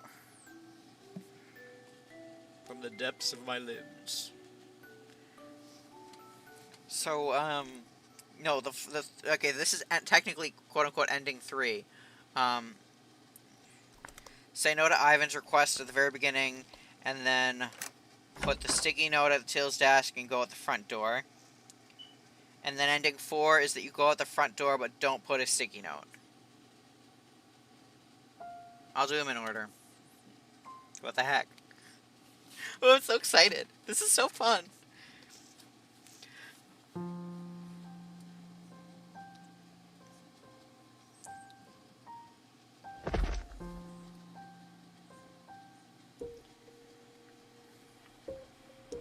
I was so, like...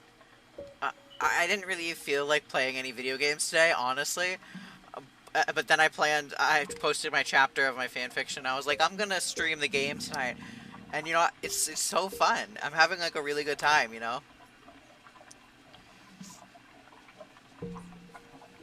And the skip button, thank God, because, I want to get all the endings.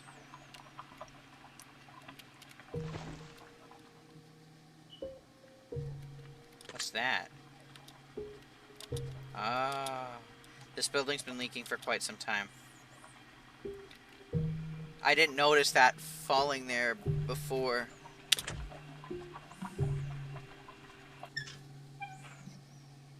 So,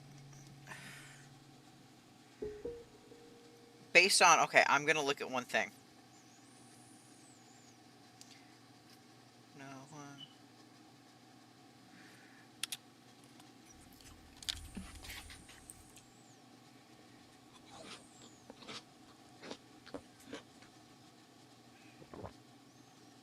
Human modification. That's what I'm thinking. There's something to this that... like... So which one are we doing? Are we doing the... Let's do the I'm too tired today. I wish I knew what ending was, like, the nicest, I guess. Or, like, what order to play the endings in, you know?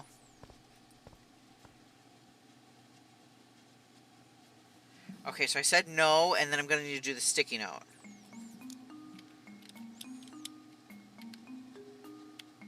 Let's go, little Ivan.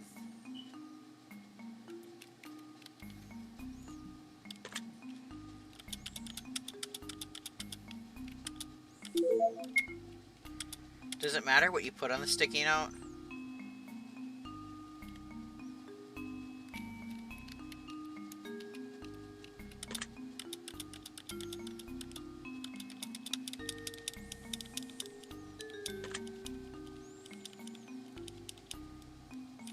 I'm just gonna keep clicking.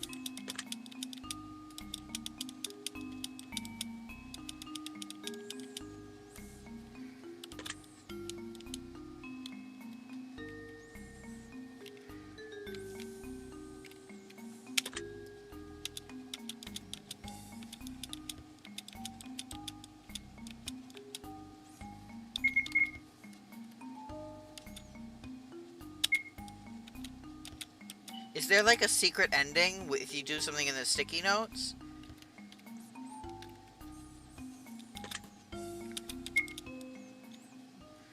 Alright, let's skip and get to where...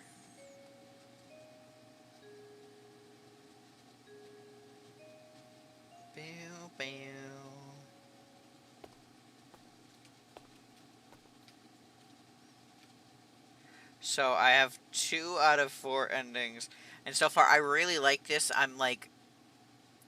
There's so much to it that I feel like is left... so far, is left a little ambiguous. But I really love it. Okay.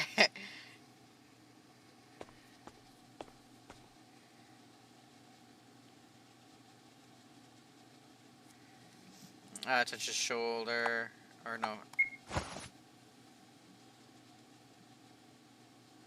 Height difference. Their height difference is kind of cute, too. The fact that that was like, oh. And then that one panel that he's peeking out from the wall is, like, paralleling, like, the panel where he's looking at Till fighting a monster in, I think it's Black Sorrow. It's either Black Sorrow or Cure.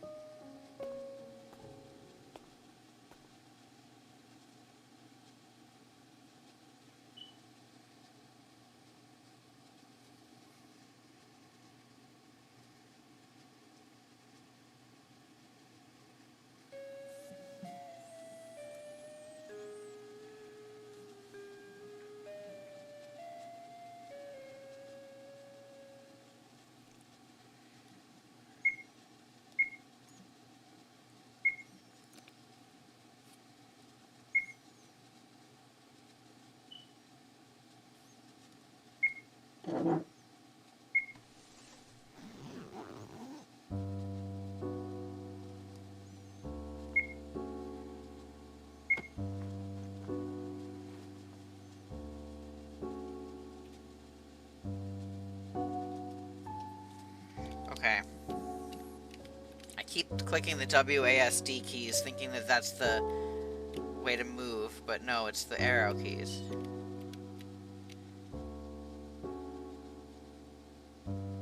And the door is gonna... yeah.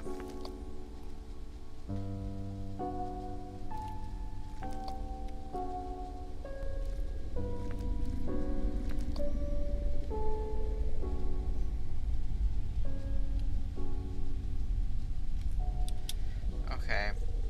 We're skipping this. We're gonna go out this door.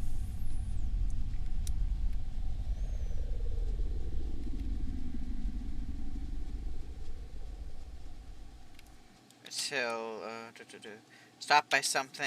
He looks up. I think.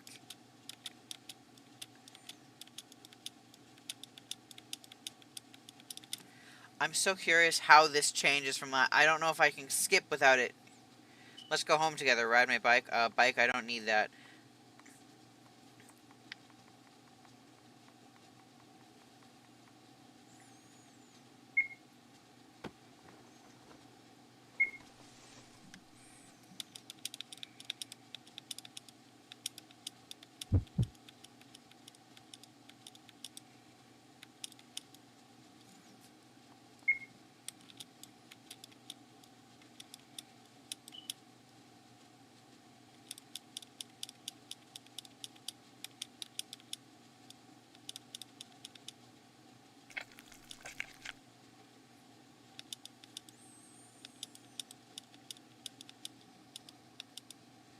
I'm curious if Ivan's, if the alien Ivan is somehow like related to Ivan, like some kind of like failed clone or something.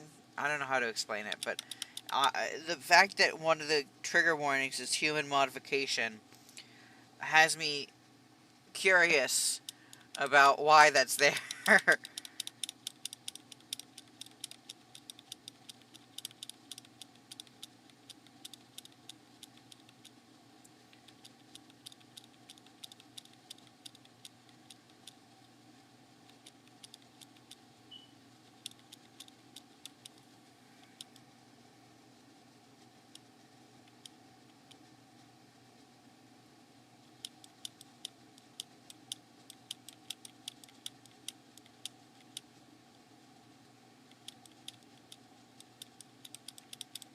guys. Sorry I'm, like, being so quiet. I'm just, like, trying to get to the new content because we've already went through this. Is this new? No, it's the same.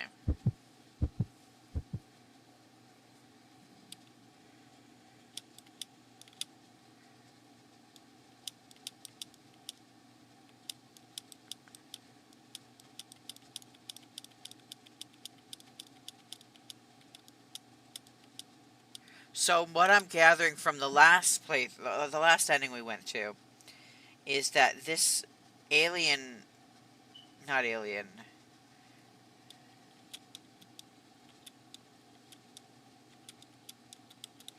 that, like, the thing that is the Ivan is what's causing Till to see everything like this, right? Or am I, like, stupid?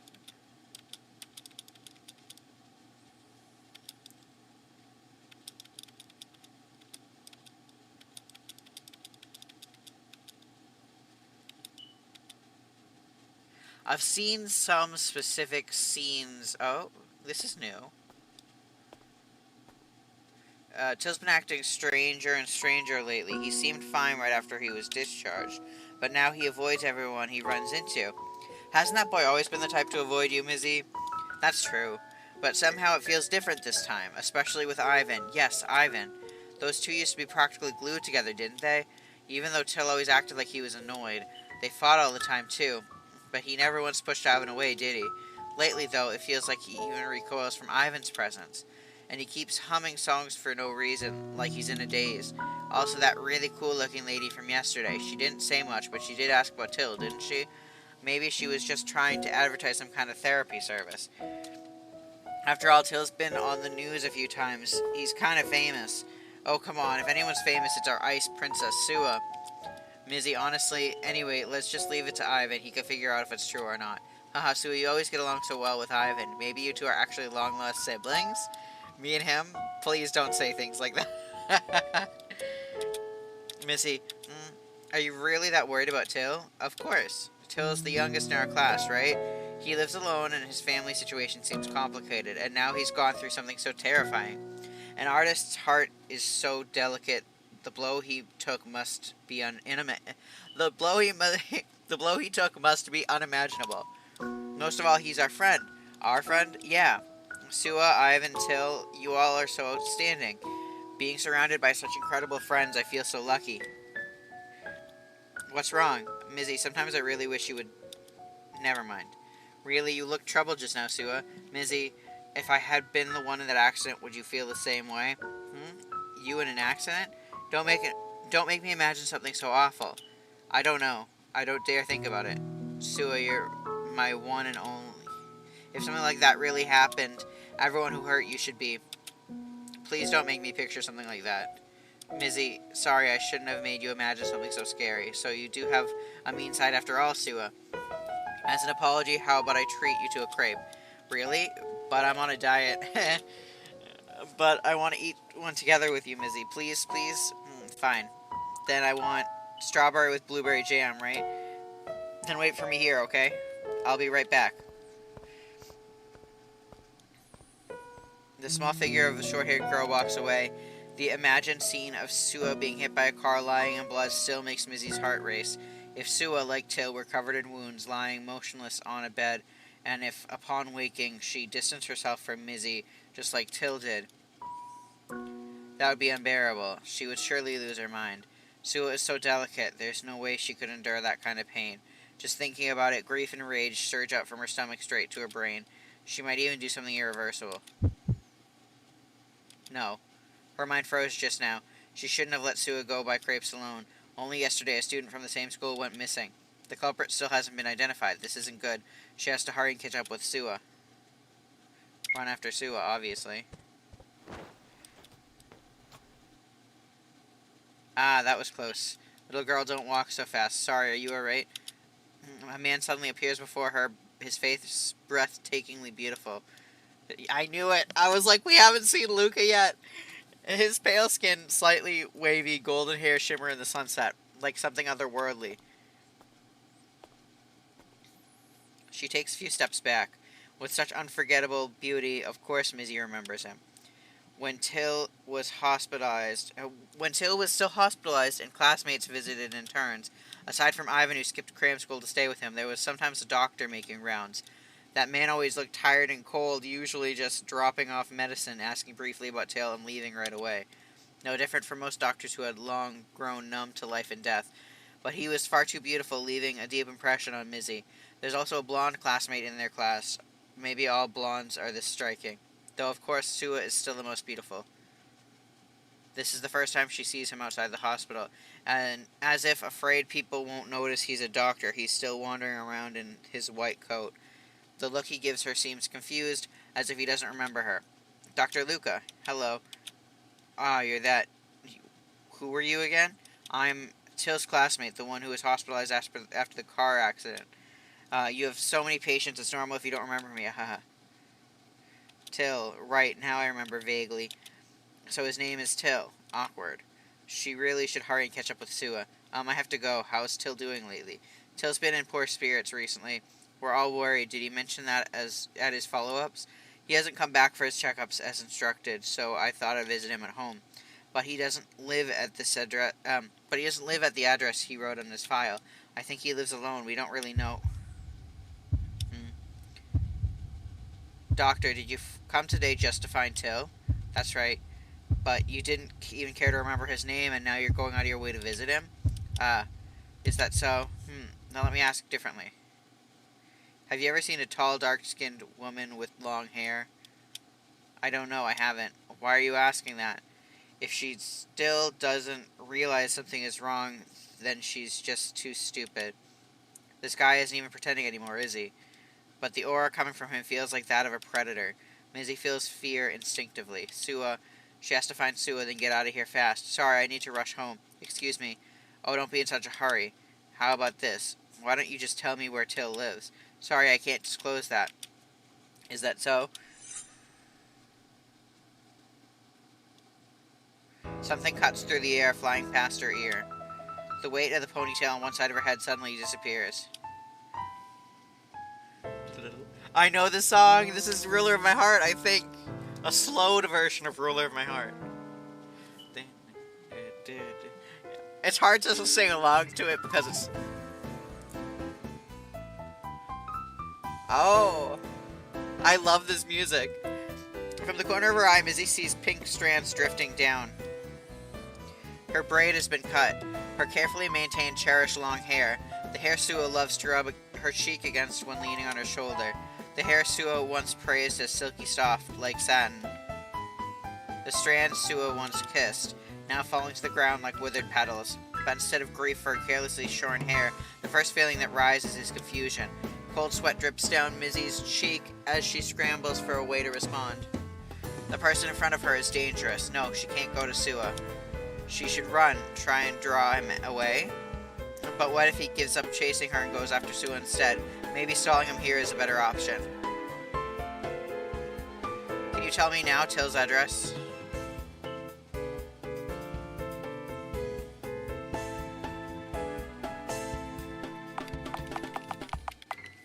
What do I do?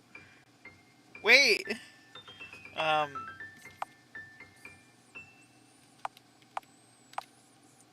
Lie. He lives over in the Lotus District. Liar. The air between them twists, the sunset bending with its refraction. She can't see anything, but there's no doubt something is aimed at her throat.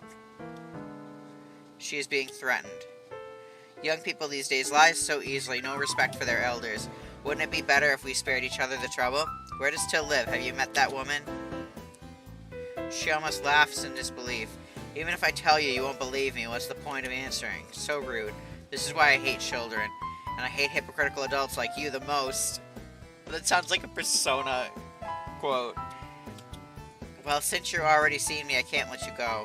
Sorry about this, little girl.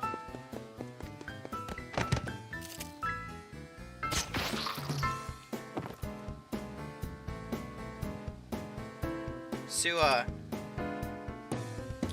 Oh no. Hurry, go. Go. Oh dear. Oh, do I really have to watch such melodramatic scene at my age? Spare me. Give me the answer I want now, and I'll give you 10 seconds to run. Don't waste the chance your sweet little girlfriend brought you, okay? You want me to leave Sua and run? Never. The light in front of her twists again. Even though her glasses were knocked off just now, she could still make out a little by squinting. Something is taking shape in the air. 2, maybe 3 withering forms. Is this man a monster? Stay calm, calm down. Sua's neck is badly injured, and shards of glass cut across Mizzy's cheek. Just moments ago, Sua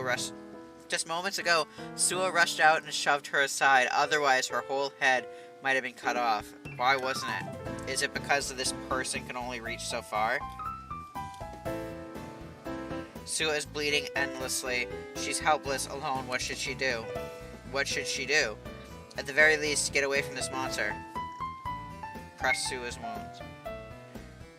Hold Sua and move back. Pointless struggling. He starts walking toward them slowly. The air vibrates. He's about to strike. Is there any... Dodge left. Oh, a strip of flesh is gouged out from Mizzy's calf. The searing pain only sharpens her mind. At least Sua isn't hurt again. Oh, you're so clever. Or is it that you could see it too? Mizzy's brain races. See what? She can't see anything. But by the way the air distorts, she could tell where the attack is coming from. Shielding Sua's head and wound, Mizzy rolls to the right. An invisible blade slices through the concrete from the left. What a waste of time. I'm bored. Let's end this. The one who should be ended here is you. Hell yeah! I'll light you and a finger on them and see what happens. I'll kill you for sure. Hell yeah. Queen! A reassuring figure appears on the other side of the street holding a handgun.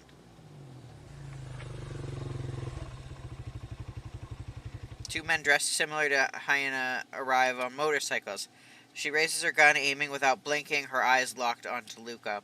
A man in a cap hardly pulls a case out of the back of compartment of his motorcycle. What are my thoughts currently? I really love the game so far. Like, I've heard a lot of controversy on, not a lot. I've seen some people on Twitter that, and some of the reviews of this, they're very, like, split, 50-50. I love a lot of the details. I actually really like this game so far. But I'm going to leave my full judgment until I play through the whole entire thing. But so far, I love all the little references to the like alien stage, like mentioning karma, mentioning like all the music in the background being slowed versions of the songs, and especially with this backstory, it makes like I saw a little bit of a spoiler about Luca and stuff when I was looking through reviews a little bit, but I stopped reading right when I saw his name, so I saw this coming, but I didn't see it coming exactly, but I loved it, so I could probably go on about this game for a while, and I'm going to keep playing, because now I'm curious what happens to Till in this route. It looks like a medical kit. Little girl, leave the injured one to me. But the situation is dire. She has no choice but to trust them now. Oh, this is like a parallel to... This is kind of a parallel to Mizzy being saved by Hyena that one time. Being saved by the rebellion. Okay, anyways. Her hair is disheveled, but at last the bleeding has stopped. A lot of blood loss, but thankfully the major arteries aren't hit. You've been pressing on her wound... sorry, I just thought a really bad joke that I'm not going to make. You've been pressing on her wound this whole time, haven't you? That was the right call. We'll take her for emergency treatment. You can let go now. Mizzy lets out a breath of relief and only then realizes she's been clutching Sua's hand tightly this whole time. Let go of Sua's hand. Sorry, the bike's full. Can you handle yourself alone? Yes, just hurry and take Sua. I don't think leaving us alone is a good idea. Only after Sua is taken away does Mizzy finally manage to focus on the situation at hand. The perverted doctor looks at Hyena with a mix of shock and delight, smiling in a way that makes her skin crawl. The standoff remains unbroken. Hyena keeps her...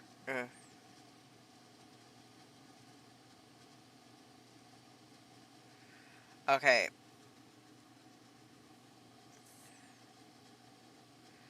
Oh. Okay, so, Amia, I think is her name. I'm trying to get used to, like, reading comments before I respond to them. I normally don't get many comments. So, uh, Amia says, I'm glad you're enjoying it, but I'd heavily suggest you don't have high hopes for good Ivan characterization, either of them. Um, yeah, I don't know how I feel about that yet. That's what I saw on the reviews and online, is the Ivan characterization being, um, interesting, to say the least. We'll see. We'll see. I don't know. I I'm not super picky with the characterization on these things, but I'm gonna leave that until I've played. Like, so far, I haven't seen like a huge problem with it, but I haven't played the whole thing, obviously. So I'm gonna wait to give my full. I'm gonna wait for my. I'm going to wait until I like watch the full thing to form an opinion. Sorry, I struggled to speak there for like a minute. Okay. She keeps her aim fixed squarely on Luca, but her hand trembles ever so slightly, forcing her to shift her stance to steady herself. No one speaks. At last, she breaks the silence. Why are you here? What are you trying to do this time? Isn't it obvious? So you would come see me. Cut the nonsense. That student named Till, what does he have to do with you? Of course, nothing anymore. But when he came to the hospital, I could sense the presence of my kind on him. And he had eyes similar to yours, so I couldn't help but give him a little push. I don't know what that boy got.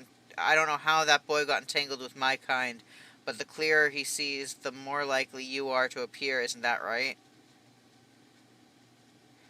Uh, which one of me are you looking at now? Uh, no matter which of you it is, I could see it perfectly clearly. Even if you wear a mask to deceive, I can easily see through your cruelty and your lies. The monstrous doctor laughs. You really are the most interesting. Oop. The bullet hits the blonde man right in between the eyes, the back of his head bursting open. Oh no. What flows out is clearly not human blood. The blasted tissue writhes slowly, trying to regenerate. Wait, my not premonition, my what I think is happening, or what I think could be a backstory for this, is that Luca is like her dead boyfriend or something, and then the version of his kind took that guy's appearance like the one Ivan did. You know what I mean? Okay. The blasted tissue writhes slowly, trying to regenerate. What is this thing? I'm so hurt. Is this a new kind of bullet? It might work on a newborn child, but to kill me, you'll need to try harder. Enough, shut up. Ah, now I see.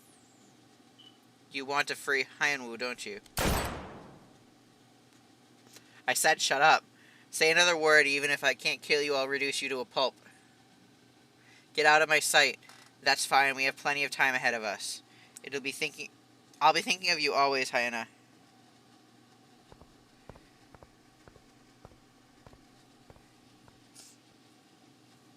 The monstrous doctor's figure fades into the sunset. Mizzy finally breathes out and collapses to the ground. Hyena holsters her gun and rushes to help her up.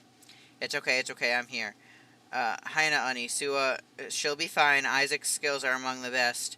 Then I'll take you to see her. Can you walk? Yeah. I'm sorry I dragged you into this. Mizzy, are you alright? What does it have to do with Till? That bastard used him. And when he said my kind, it probably means Till's already been deceived. But don't worry, your friend contacted me, said he'll bring him here. I'll protect you all. Okay, Hyena Ani. What is it? Thank you. So, I love the audio.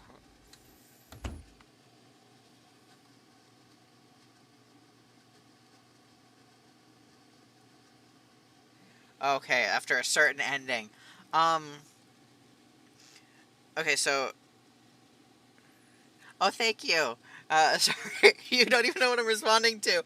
Um, so Amia says, "You're good. You pronounced my name well. Don't worry. I'm glad I did. And yeah, warning you beforehand because I did see mutual of mine liked the game before, but then switched up entirely after a certain ending. Also a bit unrelated, but I like your fix. Thank you. And yeah, that's what I'm thinking. I'm like, I've gotten through 2 out of 4 of the endings, and I don't know if I want to say too much about Ivan characterization before I see everything, because I'm so curious. From what I've seen, I don't really understand why people are saying Ivan is so mischaracterized. So I obviously haven't seen what they are talking about, probably. So, Till, I'm back. Till, you're really late today. What's wrong? You look like you're in a bad mood. Are you hungry? Want something to eat first? No, not yet. Ivan, Wait. Why all of a sudden? No. Wait a second. I won't wait. I don't like this. I said wait. I have something I want to tell you. Can't it wait until after? Listen to me first, okay? Today someone told me he knows a way to cure me, and how did he tell you? What? You can't even hear other people anymore. So how did he tell you? He just... like this. And that belongs to me. It was him, wasn't it? Who? That Ivan. Yeah. And what about you, Till? What do you think? I want to try, and once you're back to normal, will you abandon me? Of course not. You toss me away like rotten fruit. I wouldn't. What did I... Okay. I almost... Okay, I've already decided I'll get us a big house, so big that even if you never go outside, you could still wander anywhere inside. I'm good at writing songs, so I put them up for sale. Some big company will surely buy. And then, are you planning to keep me like a pet? What? He brought you to be cured. How are you going to repay him? By sleeping with him? The same way you repaid me? Hmm? Of course not. What are you even thinking? However he thinks, that's exactly how I think. Till, you don't understand anything. Why would he cure you? And what does he want to do once you're cured? I know it all, crystal clear. He wants to take you away, lock you up, and make you forget me and have you all to himself. Stuff your insides and your brain full. Ivan, day and night he'll use you over and over, violating you. Enough. I won't bring this up again. Let's end it here. Is that so? I can't just let you go down. I can't just let you go that easily. Okay, hold on. I'm...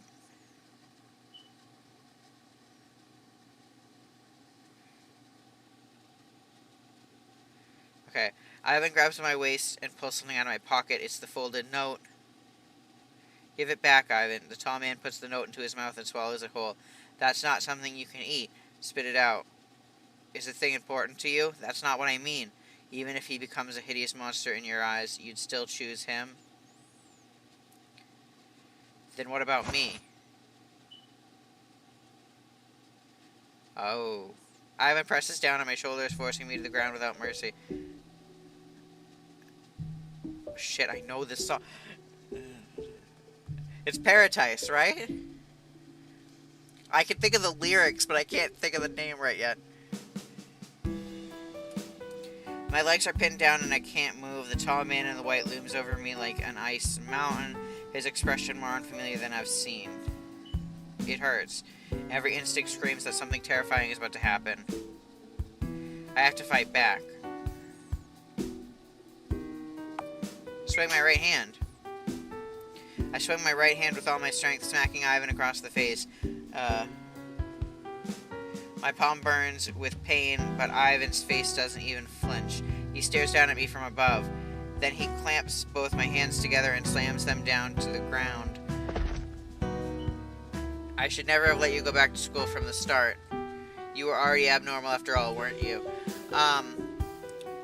Since I'm going through this, I don't know if this is too late to say this, but, remember the trigger warnings are in the chat, pinned in the chat. You were already abnormal after all, weren't you? Pretending to be normal, going to school, was it just to see him? The first time you greeted me, it was because of him, wasn't it? But I'm Ivan too, aren't I? Without me, you couldn't even survive. It's only in my arms that reality, exists. Don't reject me. Till, look at me. Oh, sorry. The side of the art turned into eyeballs and stuff. You can't reject me. Inside your body, your marrow, your heart, your brain, there can only ever be me.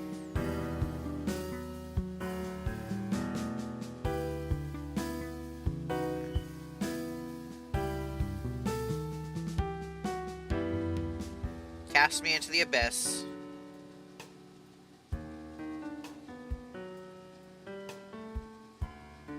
Bruh. My brain feels like it's melting. My eyes, it's like looking from my throat deep into my body, and my thoughts spread like sludge seeping into every corner of me. My heart, my stomach, my lungs, my multicolored, so red, so black, so black, so black things filling every part of me. First love, school, classmates, fleeting, pink, burning, purple. Musical notes, snowy days, red sticky note, black, black, so red. The one sitting next to me, a boy, a friend. Unconcealed gazes, the green cuff of his sleeve, the notes passed to me during class. Cappuccinos that were too sweet, a pencil I lost and then found by him again. The one who waited for me at the corner, taking the long way just to pretend it was a coincidence. The one who stuffed the red flower-shaped eraser he stole from me into his mouth. A friend? The one who hugged me in silence, so unusually quiet. The one who stayed with me in the snow, making snow rabbits all afternoon. The overflowing feelings of him who sat beside me, I knew them all. But I couldn't understand, I couldn't respond. Couldn't, it was fear, wasn't it? The boundary was right there. If I poked it, it would all break apart. The game of being friends would end.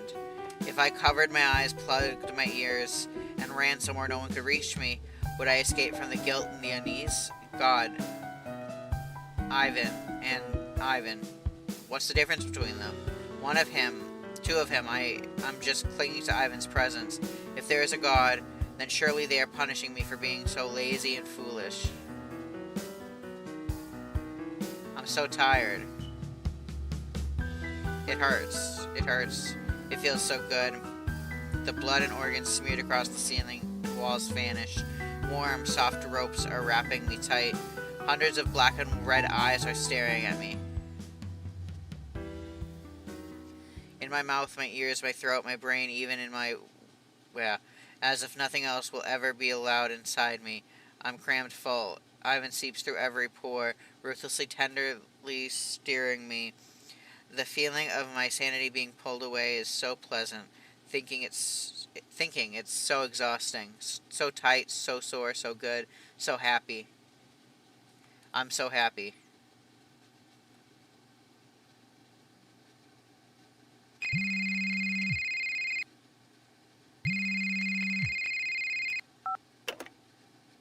Sorry.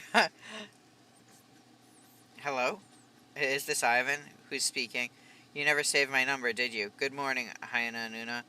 I'm almost at Till's place. I'll bring him over soon. Go ahead and bring him out first, but the experiment might have to wait a few days. Something happened to Mizzy and Sua. Sua is still unconscious and Mizzy is injured. Are they okay? They're fine. They're already under protection. Mizzy asked me not to tell anyone, but since you're directly involved, I thought you should know. As long as they're okay. Can you let me talk to Mizzy? Hold on. Rustling voices come from the other end of the line. There's Hyena's persuasion, Mizzy's sigh. It takes longer than expected, but finally a weary female voice answers. Hello? Mizzy, are you alright? What about Sua? What happened to you two? Were you attacked? Mizzy? That's enough, Ivan. You don't really care about me or Sua, do you? Why would you say that? No reason. What do you mean? I don't really get it. But if you sound okay, then I'm relieved. Ivan, Till is the most important person to you, isn't he? Yeah.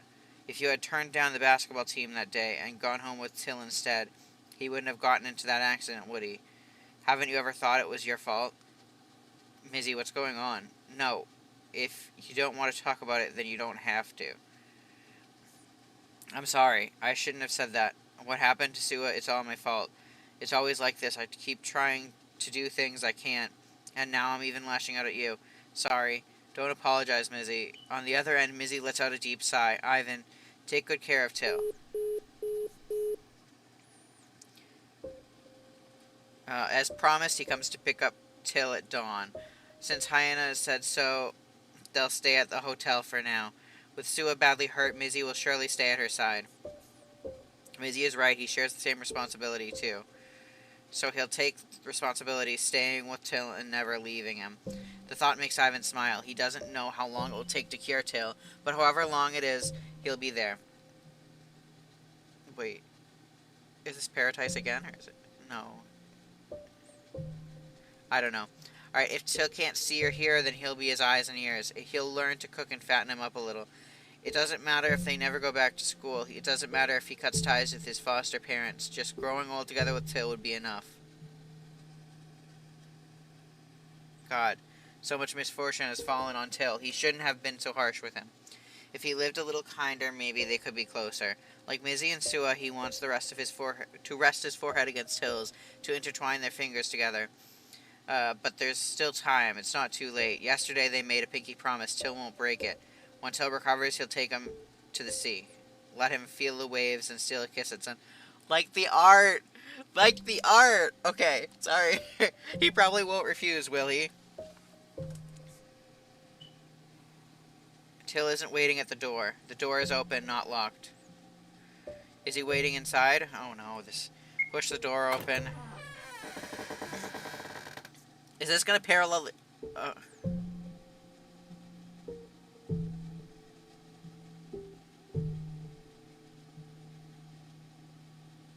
I'm so... How is that an end... Alright, we have one more ending to do.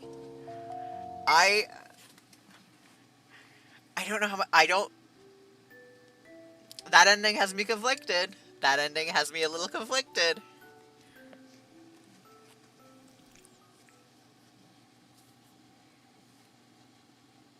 Also, I'm becoming, like, slightly, desensitized to eyeballs now.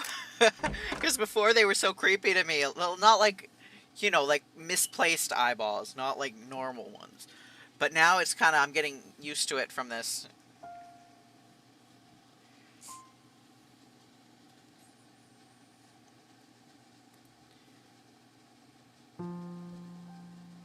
And also, I will say, even if Ivan ends up being mischaracterized, I think the value, like this overall plot of the game just is so well done, even if it's a little out of character.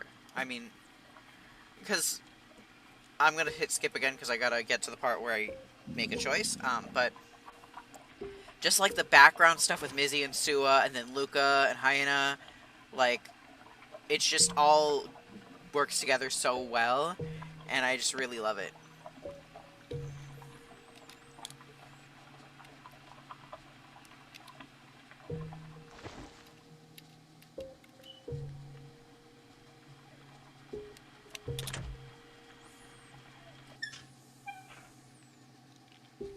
Alright, I'm gonna check how to get the last ending to make sure I'm doing it right.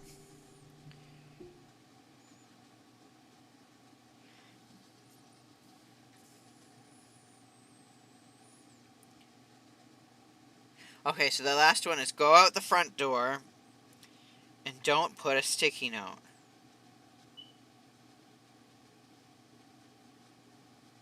Okay.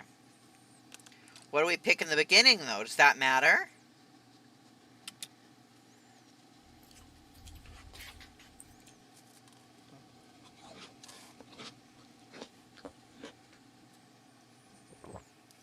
I'm taking a sip of water while there's all the chewing sounds.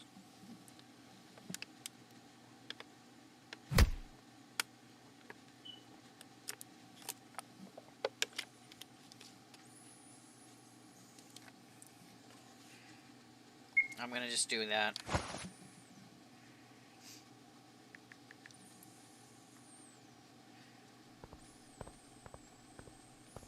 Yeah, I found a, like, vague guide on Twitter. So, I mean, it says again, there's a guide. I found a, like, vague 2-tweet guide on Twitter that I've been kind of basing my playthrough off of, and so far it's worked pretty well. I accidentally did play the beginning, like, the first route twice, because I went out the back door twice instead of going to where Ivan was. Um, so there's that. Oh, wait. So I don't leave a note.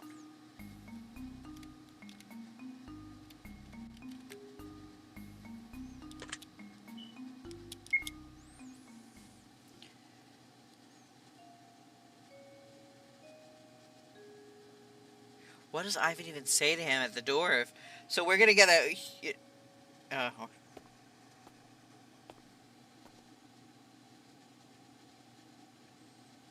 Alright, after I do this last... what I think is the last route, I'm gonna look on Twitter for more guides, because I'm just going off of a tweet that I saw. So, I may actually not have every end. Is there only is there 4 endings? Wait. I could check that. I'll do it after. I'm a little bit anxious, too, because the first, like, hour I played this game, there was no sound. So, no one heard me recognizing all the different, mentions of karma and stuff, because I'm insufferable and I notice alien stage references in this, obviously.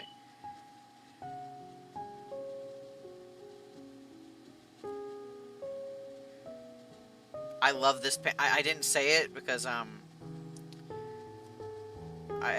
said it when there was no audio, but I love that shot of Ivan where he's in like the green shirt thing.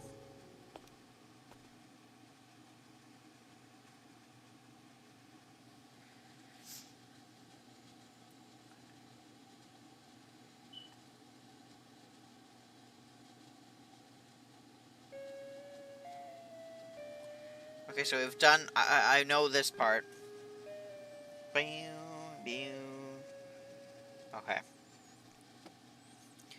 Rub my eyes, touch just my lips, nod.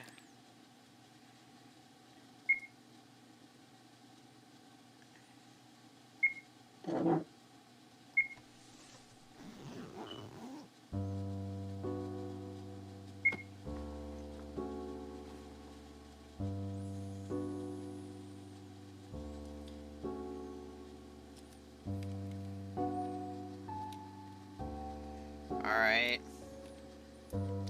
I think this is the 5th time that I've done this.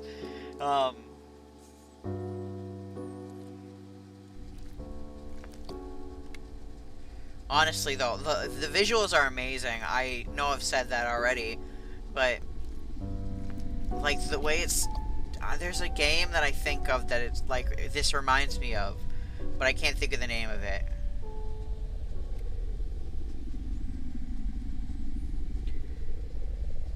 Alright, we're gonna skip. And then, I don't think I need to skip anymore. Wait, oh. If I take the front gate, I'll get home a little sooner, but... okay. Oh, I can? That would have been so useful to know, like, a while ago. When there was no one in chat when I asked. This may have actually been when my audio was off. But I was like, hey, I wish there was a faster way to walk, and I guess there is. Stopped by something. He looks up. A mass of flesh looms in front of him, silent. This one is taller than the 2 lumps that had just said goodbye to him in the classroom. Till quickly averts his eyes. I'm going to try and just skip to where it actually changes the dialogue.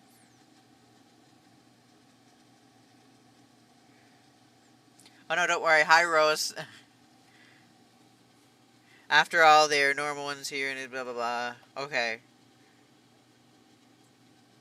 Oh yeah, since you just joined, make sure to check there is a pinned message with the trigger warnings on it. I just want to be super like upfront about those because it is very dark, so I don't want anyone to be shocked. I don't normally play like horror games or anything, so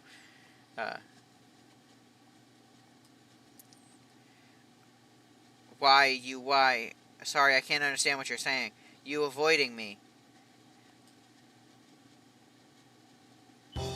Why say something like that? Why always Kai look away? There's something can't talk over with me? What's thing D in your house? Why ignoring answer, Till tries to piece together an identity from the stream of questions, but there's nothing in that frantic behavior he can connect to anyone he knows. Just another person looking to pick a fight. Sorry, I really have somewhere to be. Can you let me go? For once, he bows his head in apology. Surely, if he's this sincere, the other will let him off. Ow.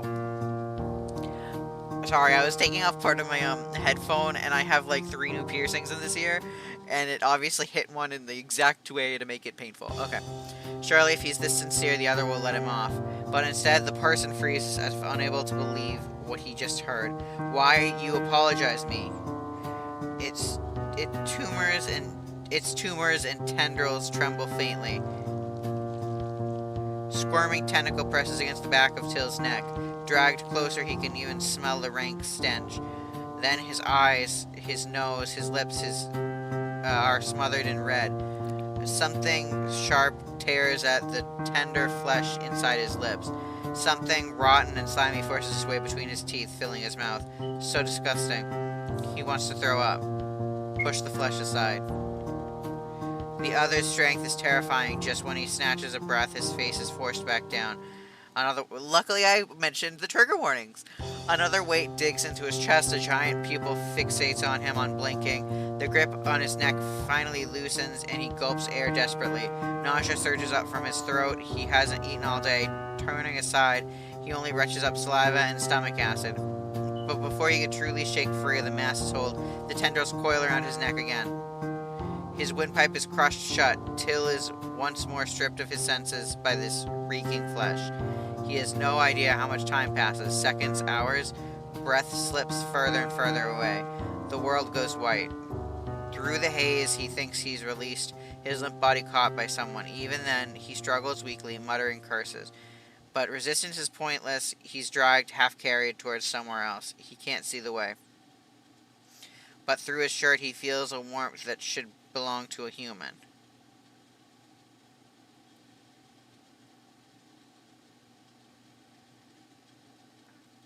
I don't know if I'm going to like this end. My vision wavers. My body feels heavy as if something is parasitizing. Wow, big words. Parasitizing me. So parasite, like paradise. Okay. A strange melody drifts by my ears, invading my brain with something both familiar and foreign. Where am I? What am I doing? With who? Forget it. Does it even matter who it is? Does it make a difference?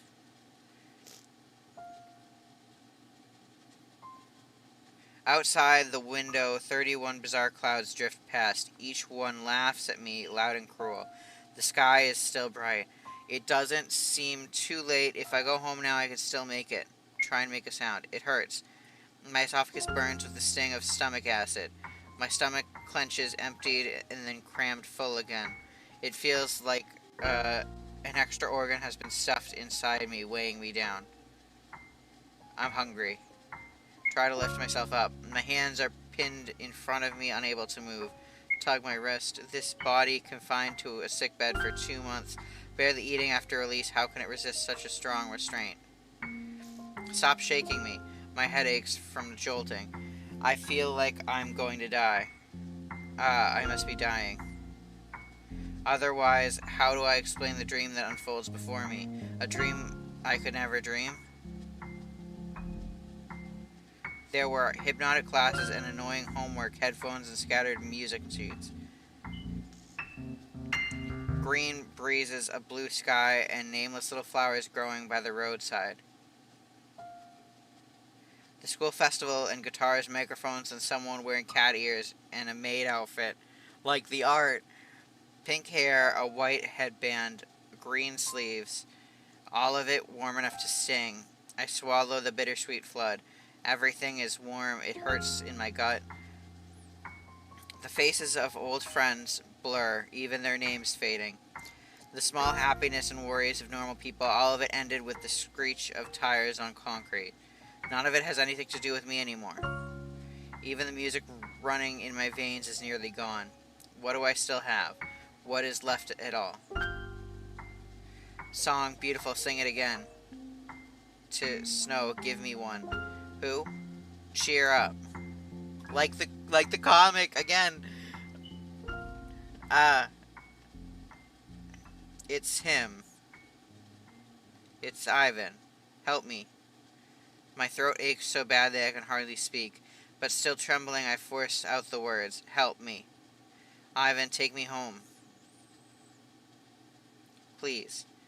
My consciousness sinks into a dark sea without end. I keep sinking. I keep falling.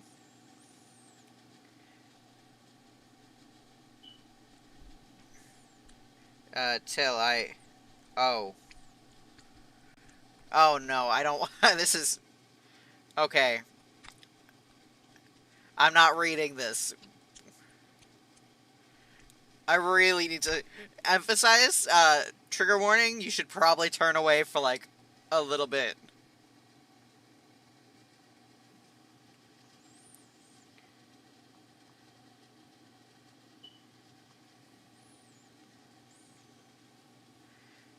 Okay, yeah, no, I understand why people don't like this Ivan characterization. I don't think I do really either. As a standalone game, uh, I'll wait till the end to say what I have to say.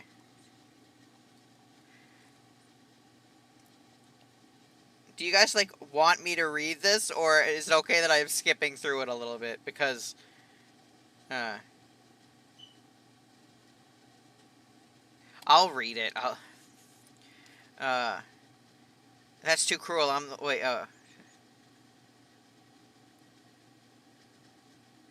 Till, that's too cruel. I'm the one holding you now. I've gone this far and you still can't see me. Why don't you curse me? Push me away like you used to. Does it resemble me? I think it does. It feels so strange. It's terrifying. It's disgusting. But the moment I saw it, it was like looking at another me. Maybe that's why I'm mad with jealousy. It's all your fault, making me think every moment, wait.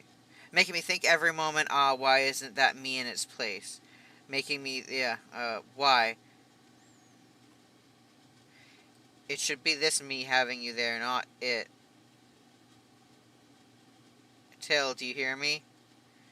You want to go home, don't you? Then let me take you home. No answer, then I'll just take your silence as agreement.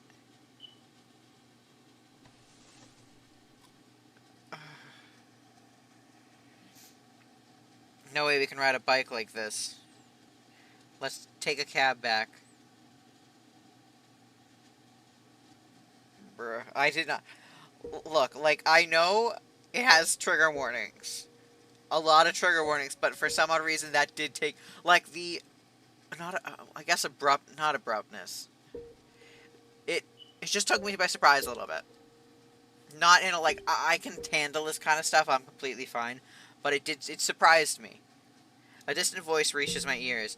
It is human speech, not the muffled mumbling of monsters. The sticky discomfort clinging to my skin and inside my body is gone, replaced by the dry, soft touch of fabric. There is the sensation of fingers brushing against my cheek. My waist aches, my knees ache, my throat aches. Oh, right. I was supposed to sing for Ivan. There were still a few bars left to refine. I hadn't known how to go on with the composition. But yeah, but in the shaking cage-like vision before, I had finally found some inspiration. A song of longing written for the nightmare angel, a desire to keep each other warm in the dark. Till, you're finally awake. You slept for a long time. I... Oh, I like his hoodie with Mizzy on it. Okay, sorry. My throat still hurts so much. What was I doing before this? Was I being... Never mind, it doesn't matter. How did I get home? Hungry? Do you want something to eat? I don't really want to eat right now. Ivan, when did I come back? It was already dark when you got home. The moment you came back, you collapsed. You were all dirty, so I changed your clothes for you. No, that can't be right. My shirt should have been torn apart. Don't tell me I sleepwalked home naked. Till, did someone bully you today? You've got a lot of marks. Marks. My wrists and neck really do ache. Check myself. Through the loose fabric of my shorts, patches of bare skin are visible. Aside from the familiar marks that look like they came from suction cups, there are now bruises on my knees and reddish-purple traces on the inside of my thighs. Wounds that look all too much like something only a human could cause. It's nothing, I just hurt myself by accident. Ivan must be hiding something. Who was that person really? Was there some clue I had missed?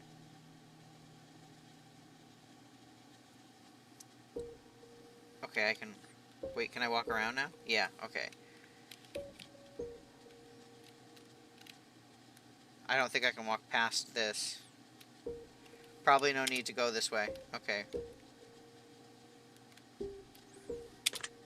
Doesn't look like anything unusual. After all, they're hydroponic plants? No, wait.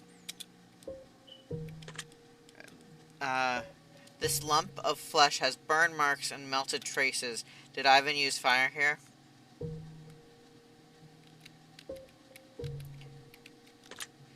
Won't you take a rest? I can't see clearly, but it doesn't seem any different from when I left this morning. I can't see clearly, but it doesn't seem any... Okay. What am I looking at, then?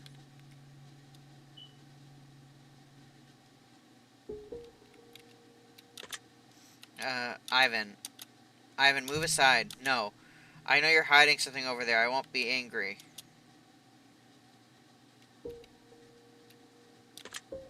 This lump of flesh has burned my...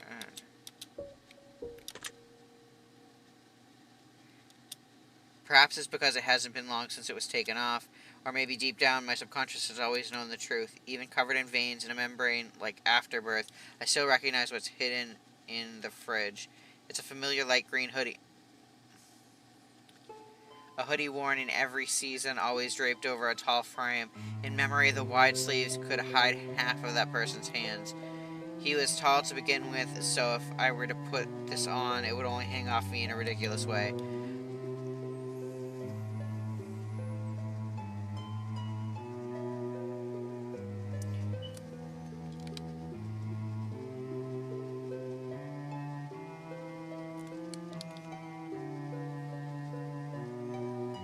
I've always known I only deceive myself just to make living a little bit easier, not only in the past, even now.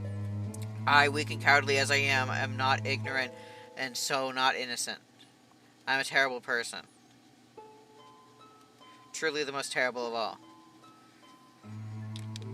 Alright, so Amiya says basically you could take the scene out of the game entirely, nothing would change, so it's entirely unnecessary. I heavily agree with that.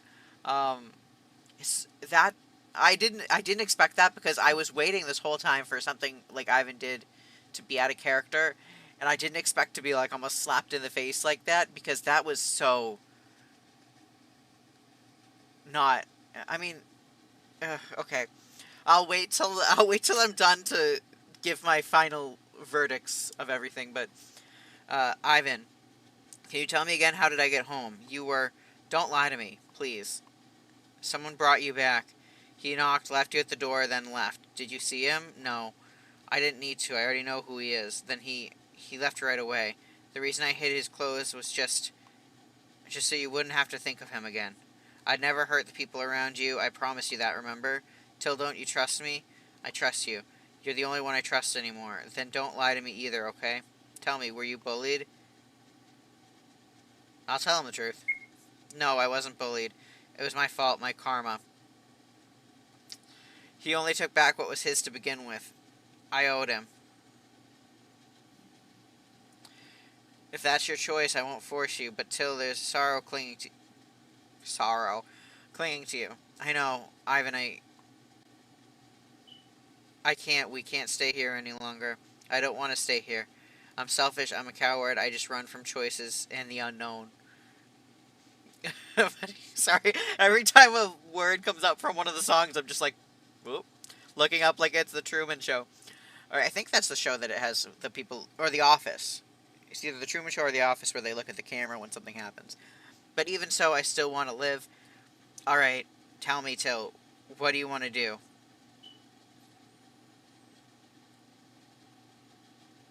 Take me away from here. Till, I understand. Let's run away together. After all, you're such a coward you can't survive without me. Huh. There you go again saying things that make me mad. But you always forgive me, don't you? You're so spoiled. Till, Close your eyes. Even now you're thinking of that. Am I just some pervert who only wants to do that with you? Aren't you? I just I don't just think about doing that with you. I think only about you, because you're far too special to me. The desire to possess you is so overwhelming, I don't know how to ease it. You say all that, and you're still just a pervert. This time, I won't catch you off guard. Close your eyes. Close my eyes.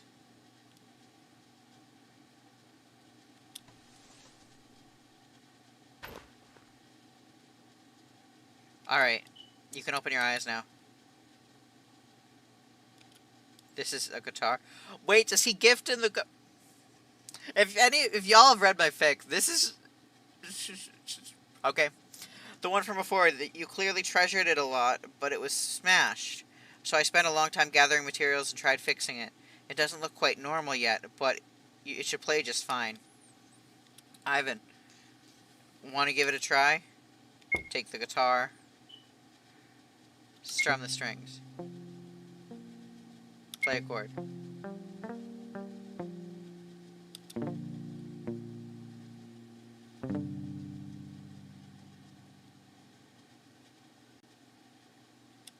Ah.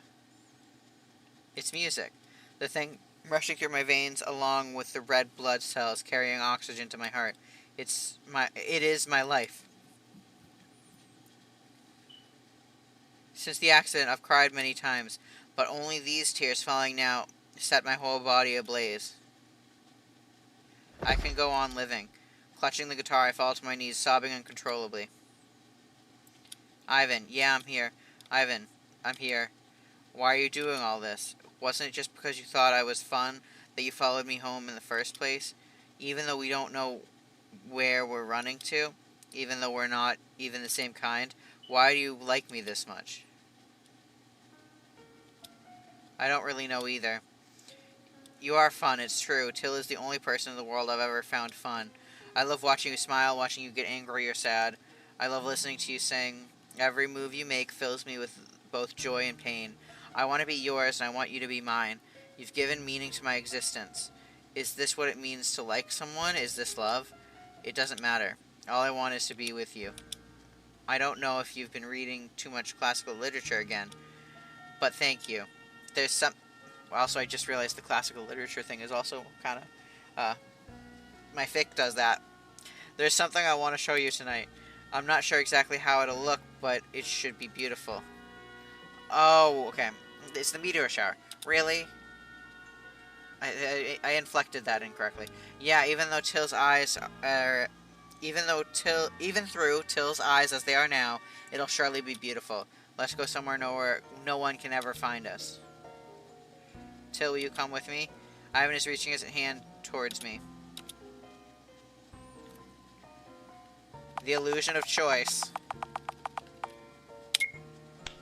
From now on, I'm sealing you away. Too late for regrets.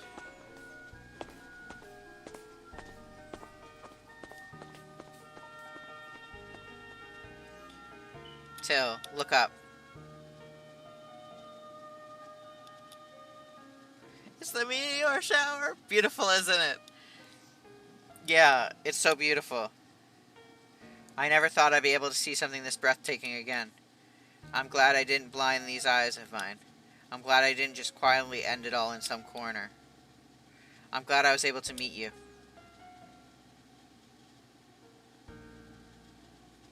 Oh, it's so beautiful. So beautiful.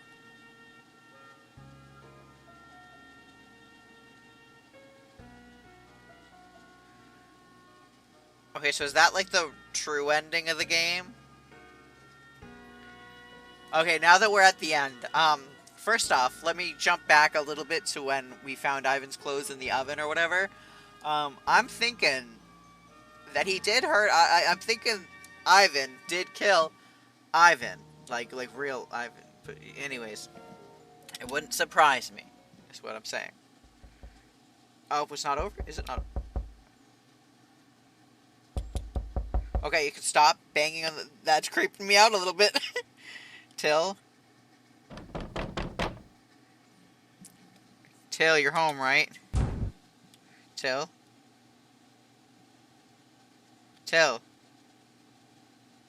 where'd you even go? Hmm.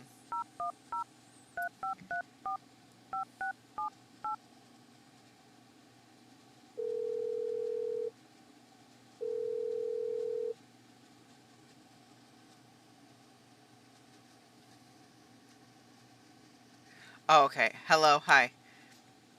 Is this Hyena? Oh, okay. Rose says, yeah, if you enter the gallery, the creator pretty much confirms this is the ending. Okay. I, oh, I was gonna say I like this ending. I like the, I don't, I mean, I am conflicted about, that's the ending I'm most conflicted about for obvious reasons. Is this Hyena Nuna? This is Ivan.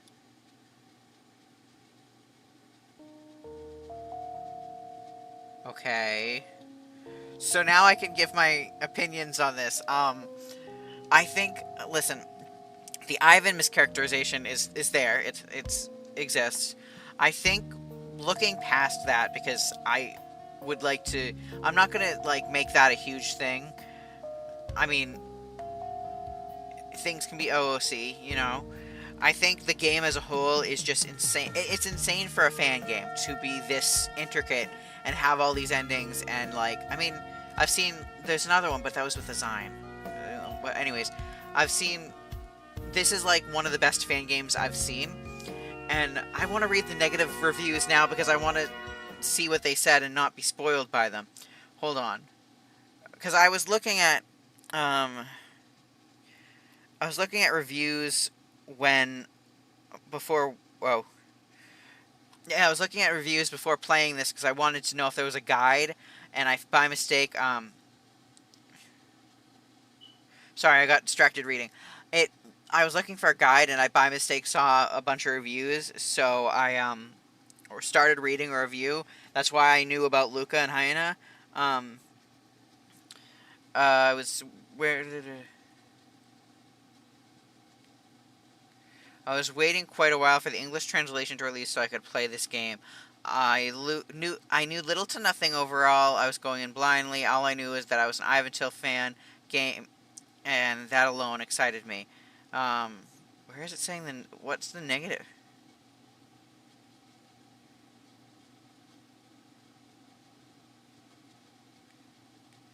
I don't see like the negative. Is there more? Oh, yes, there is way more. Okay.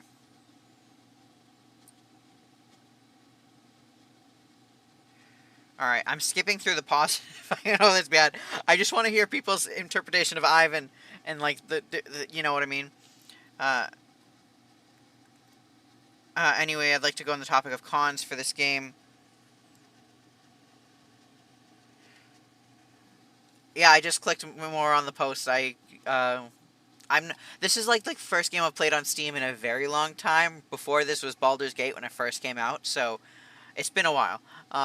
Anyways, anyway, I'd like to go into the topic of cons for this game. I am all for SA representation to how people handle it and how game creators portray it is before and after effects. Well, I feel like I'm reading that incorrectly.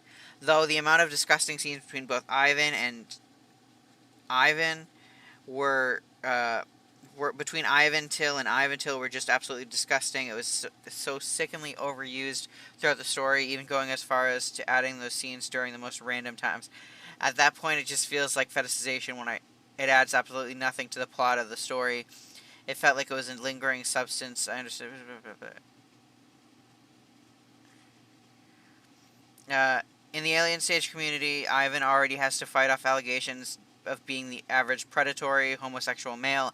I feel like it's very common for people to see him underneath a perverted perspective, and that only characters can have a perverted side, but it's almost like it's all you guys tried to put into aspect.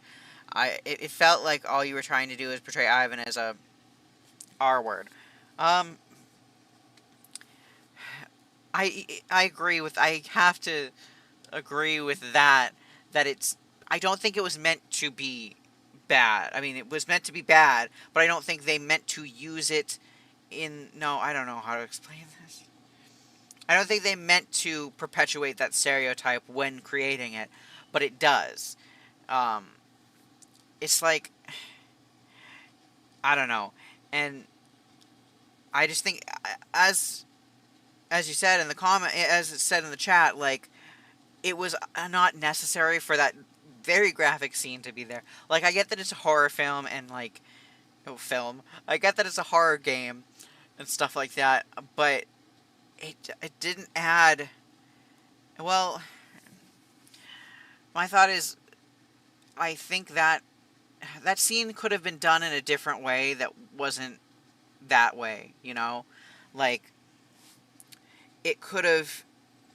Like I understand that there needed to be something that Ivan did so that Ivan would kill him, basically, but it could have been literally it just could have been like the choking him. That's all it really. Like it didn't need to go further than that. It. I get that, but I also I get that it's a horror game. Like I don't play many horror games, so I don't know how this is in normal horror games. You know what I mean? All right. But anyways, that ending aside, because we're gonna push that aside for now, because that's complicated.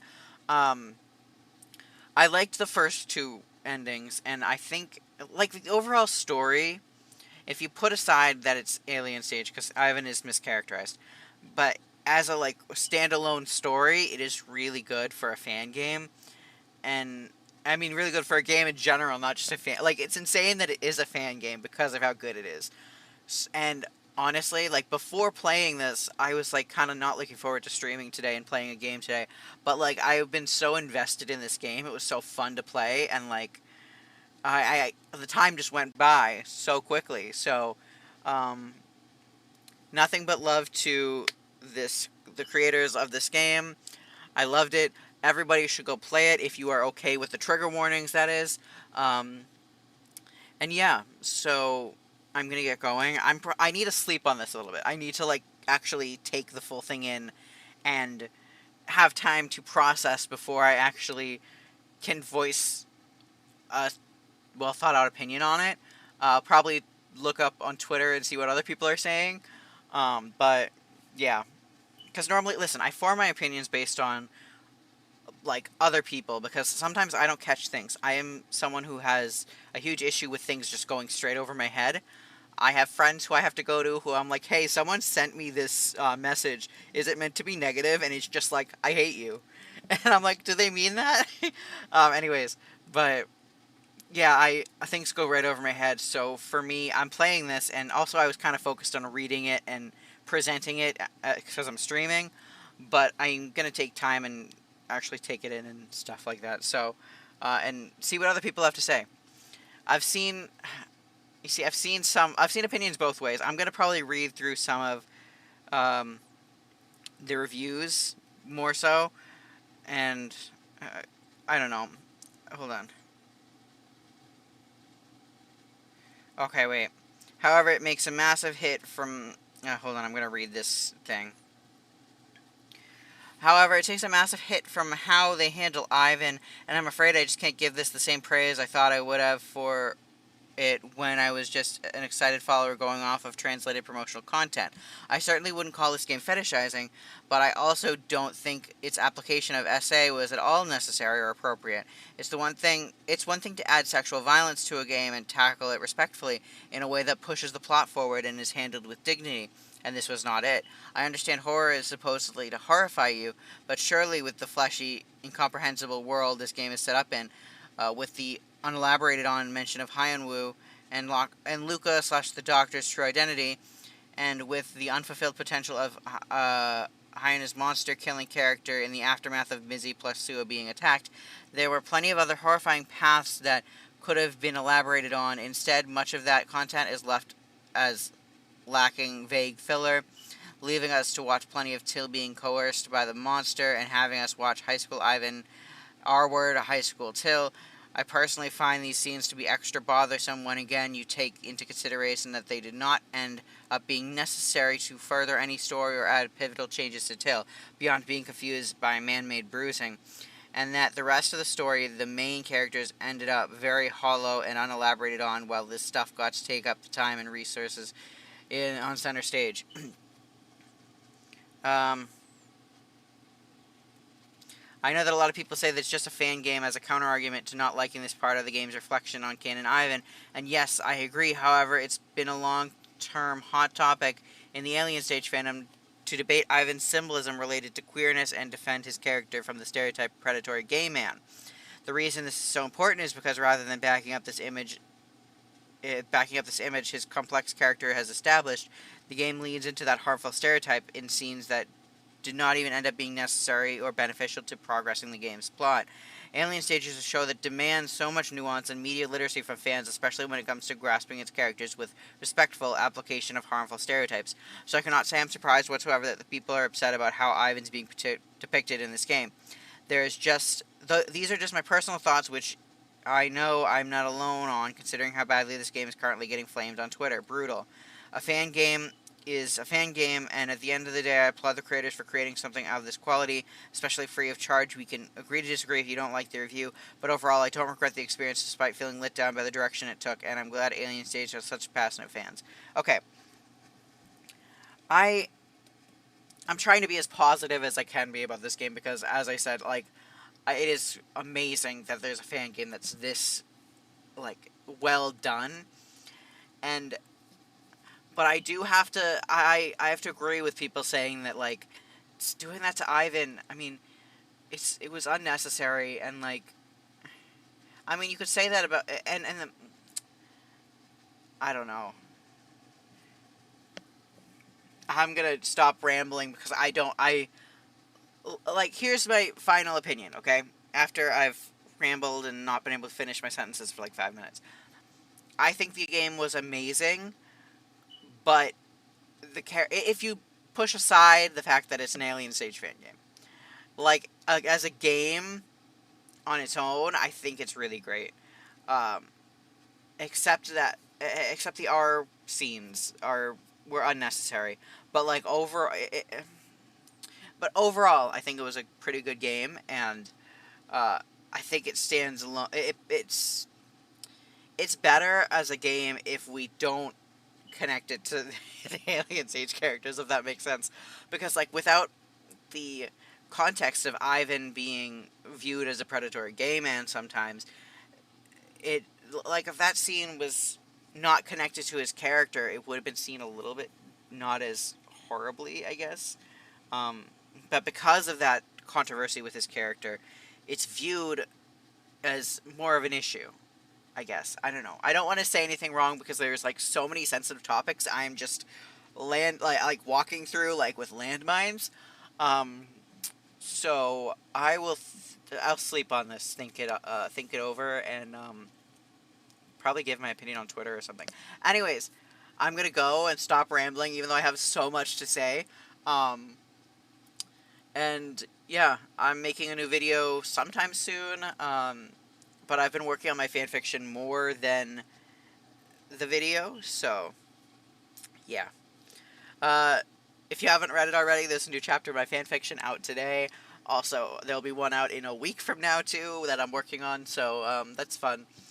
And yeah, if you haven't watched it already, go watch my ivantill video essay. Go watch my Alien Stage video essay. This is the only time where I've actually been able to segue to these things, because there's not much to live stream about Alien Stage unless there's a new video or anything. So yeah. Anyways, thank you guys for joining me. Thank you for talking in the chat and everything too. It's nice to have people actually interact with me while I'm playing these games. All right. I will see you guys later, and yeah,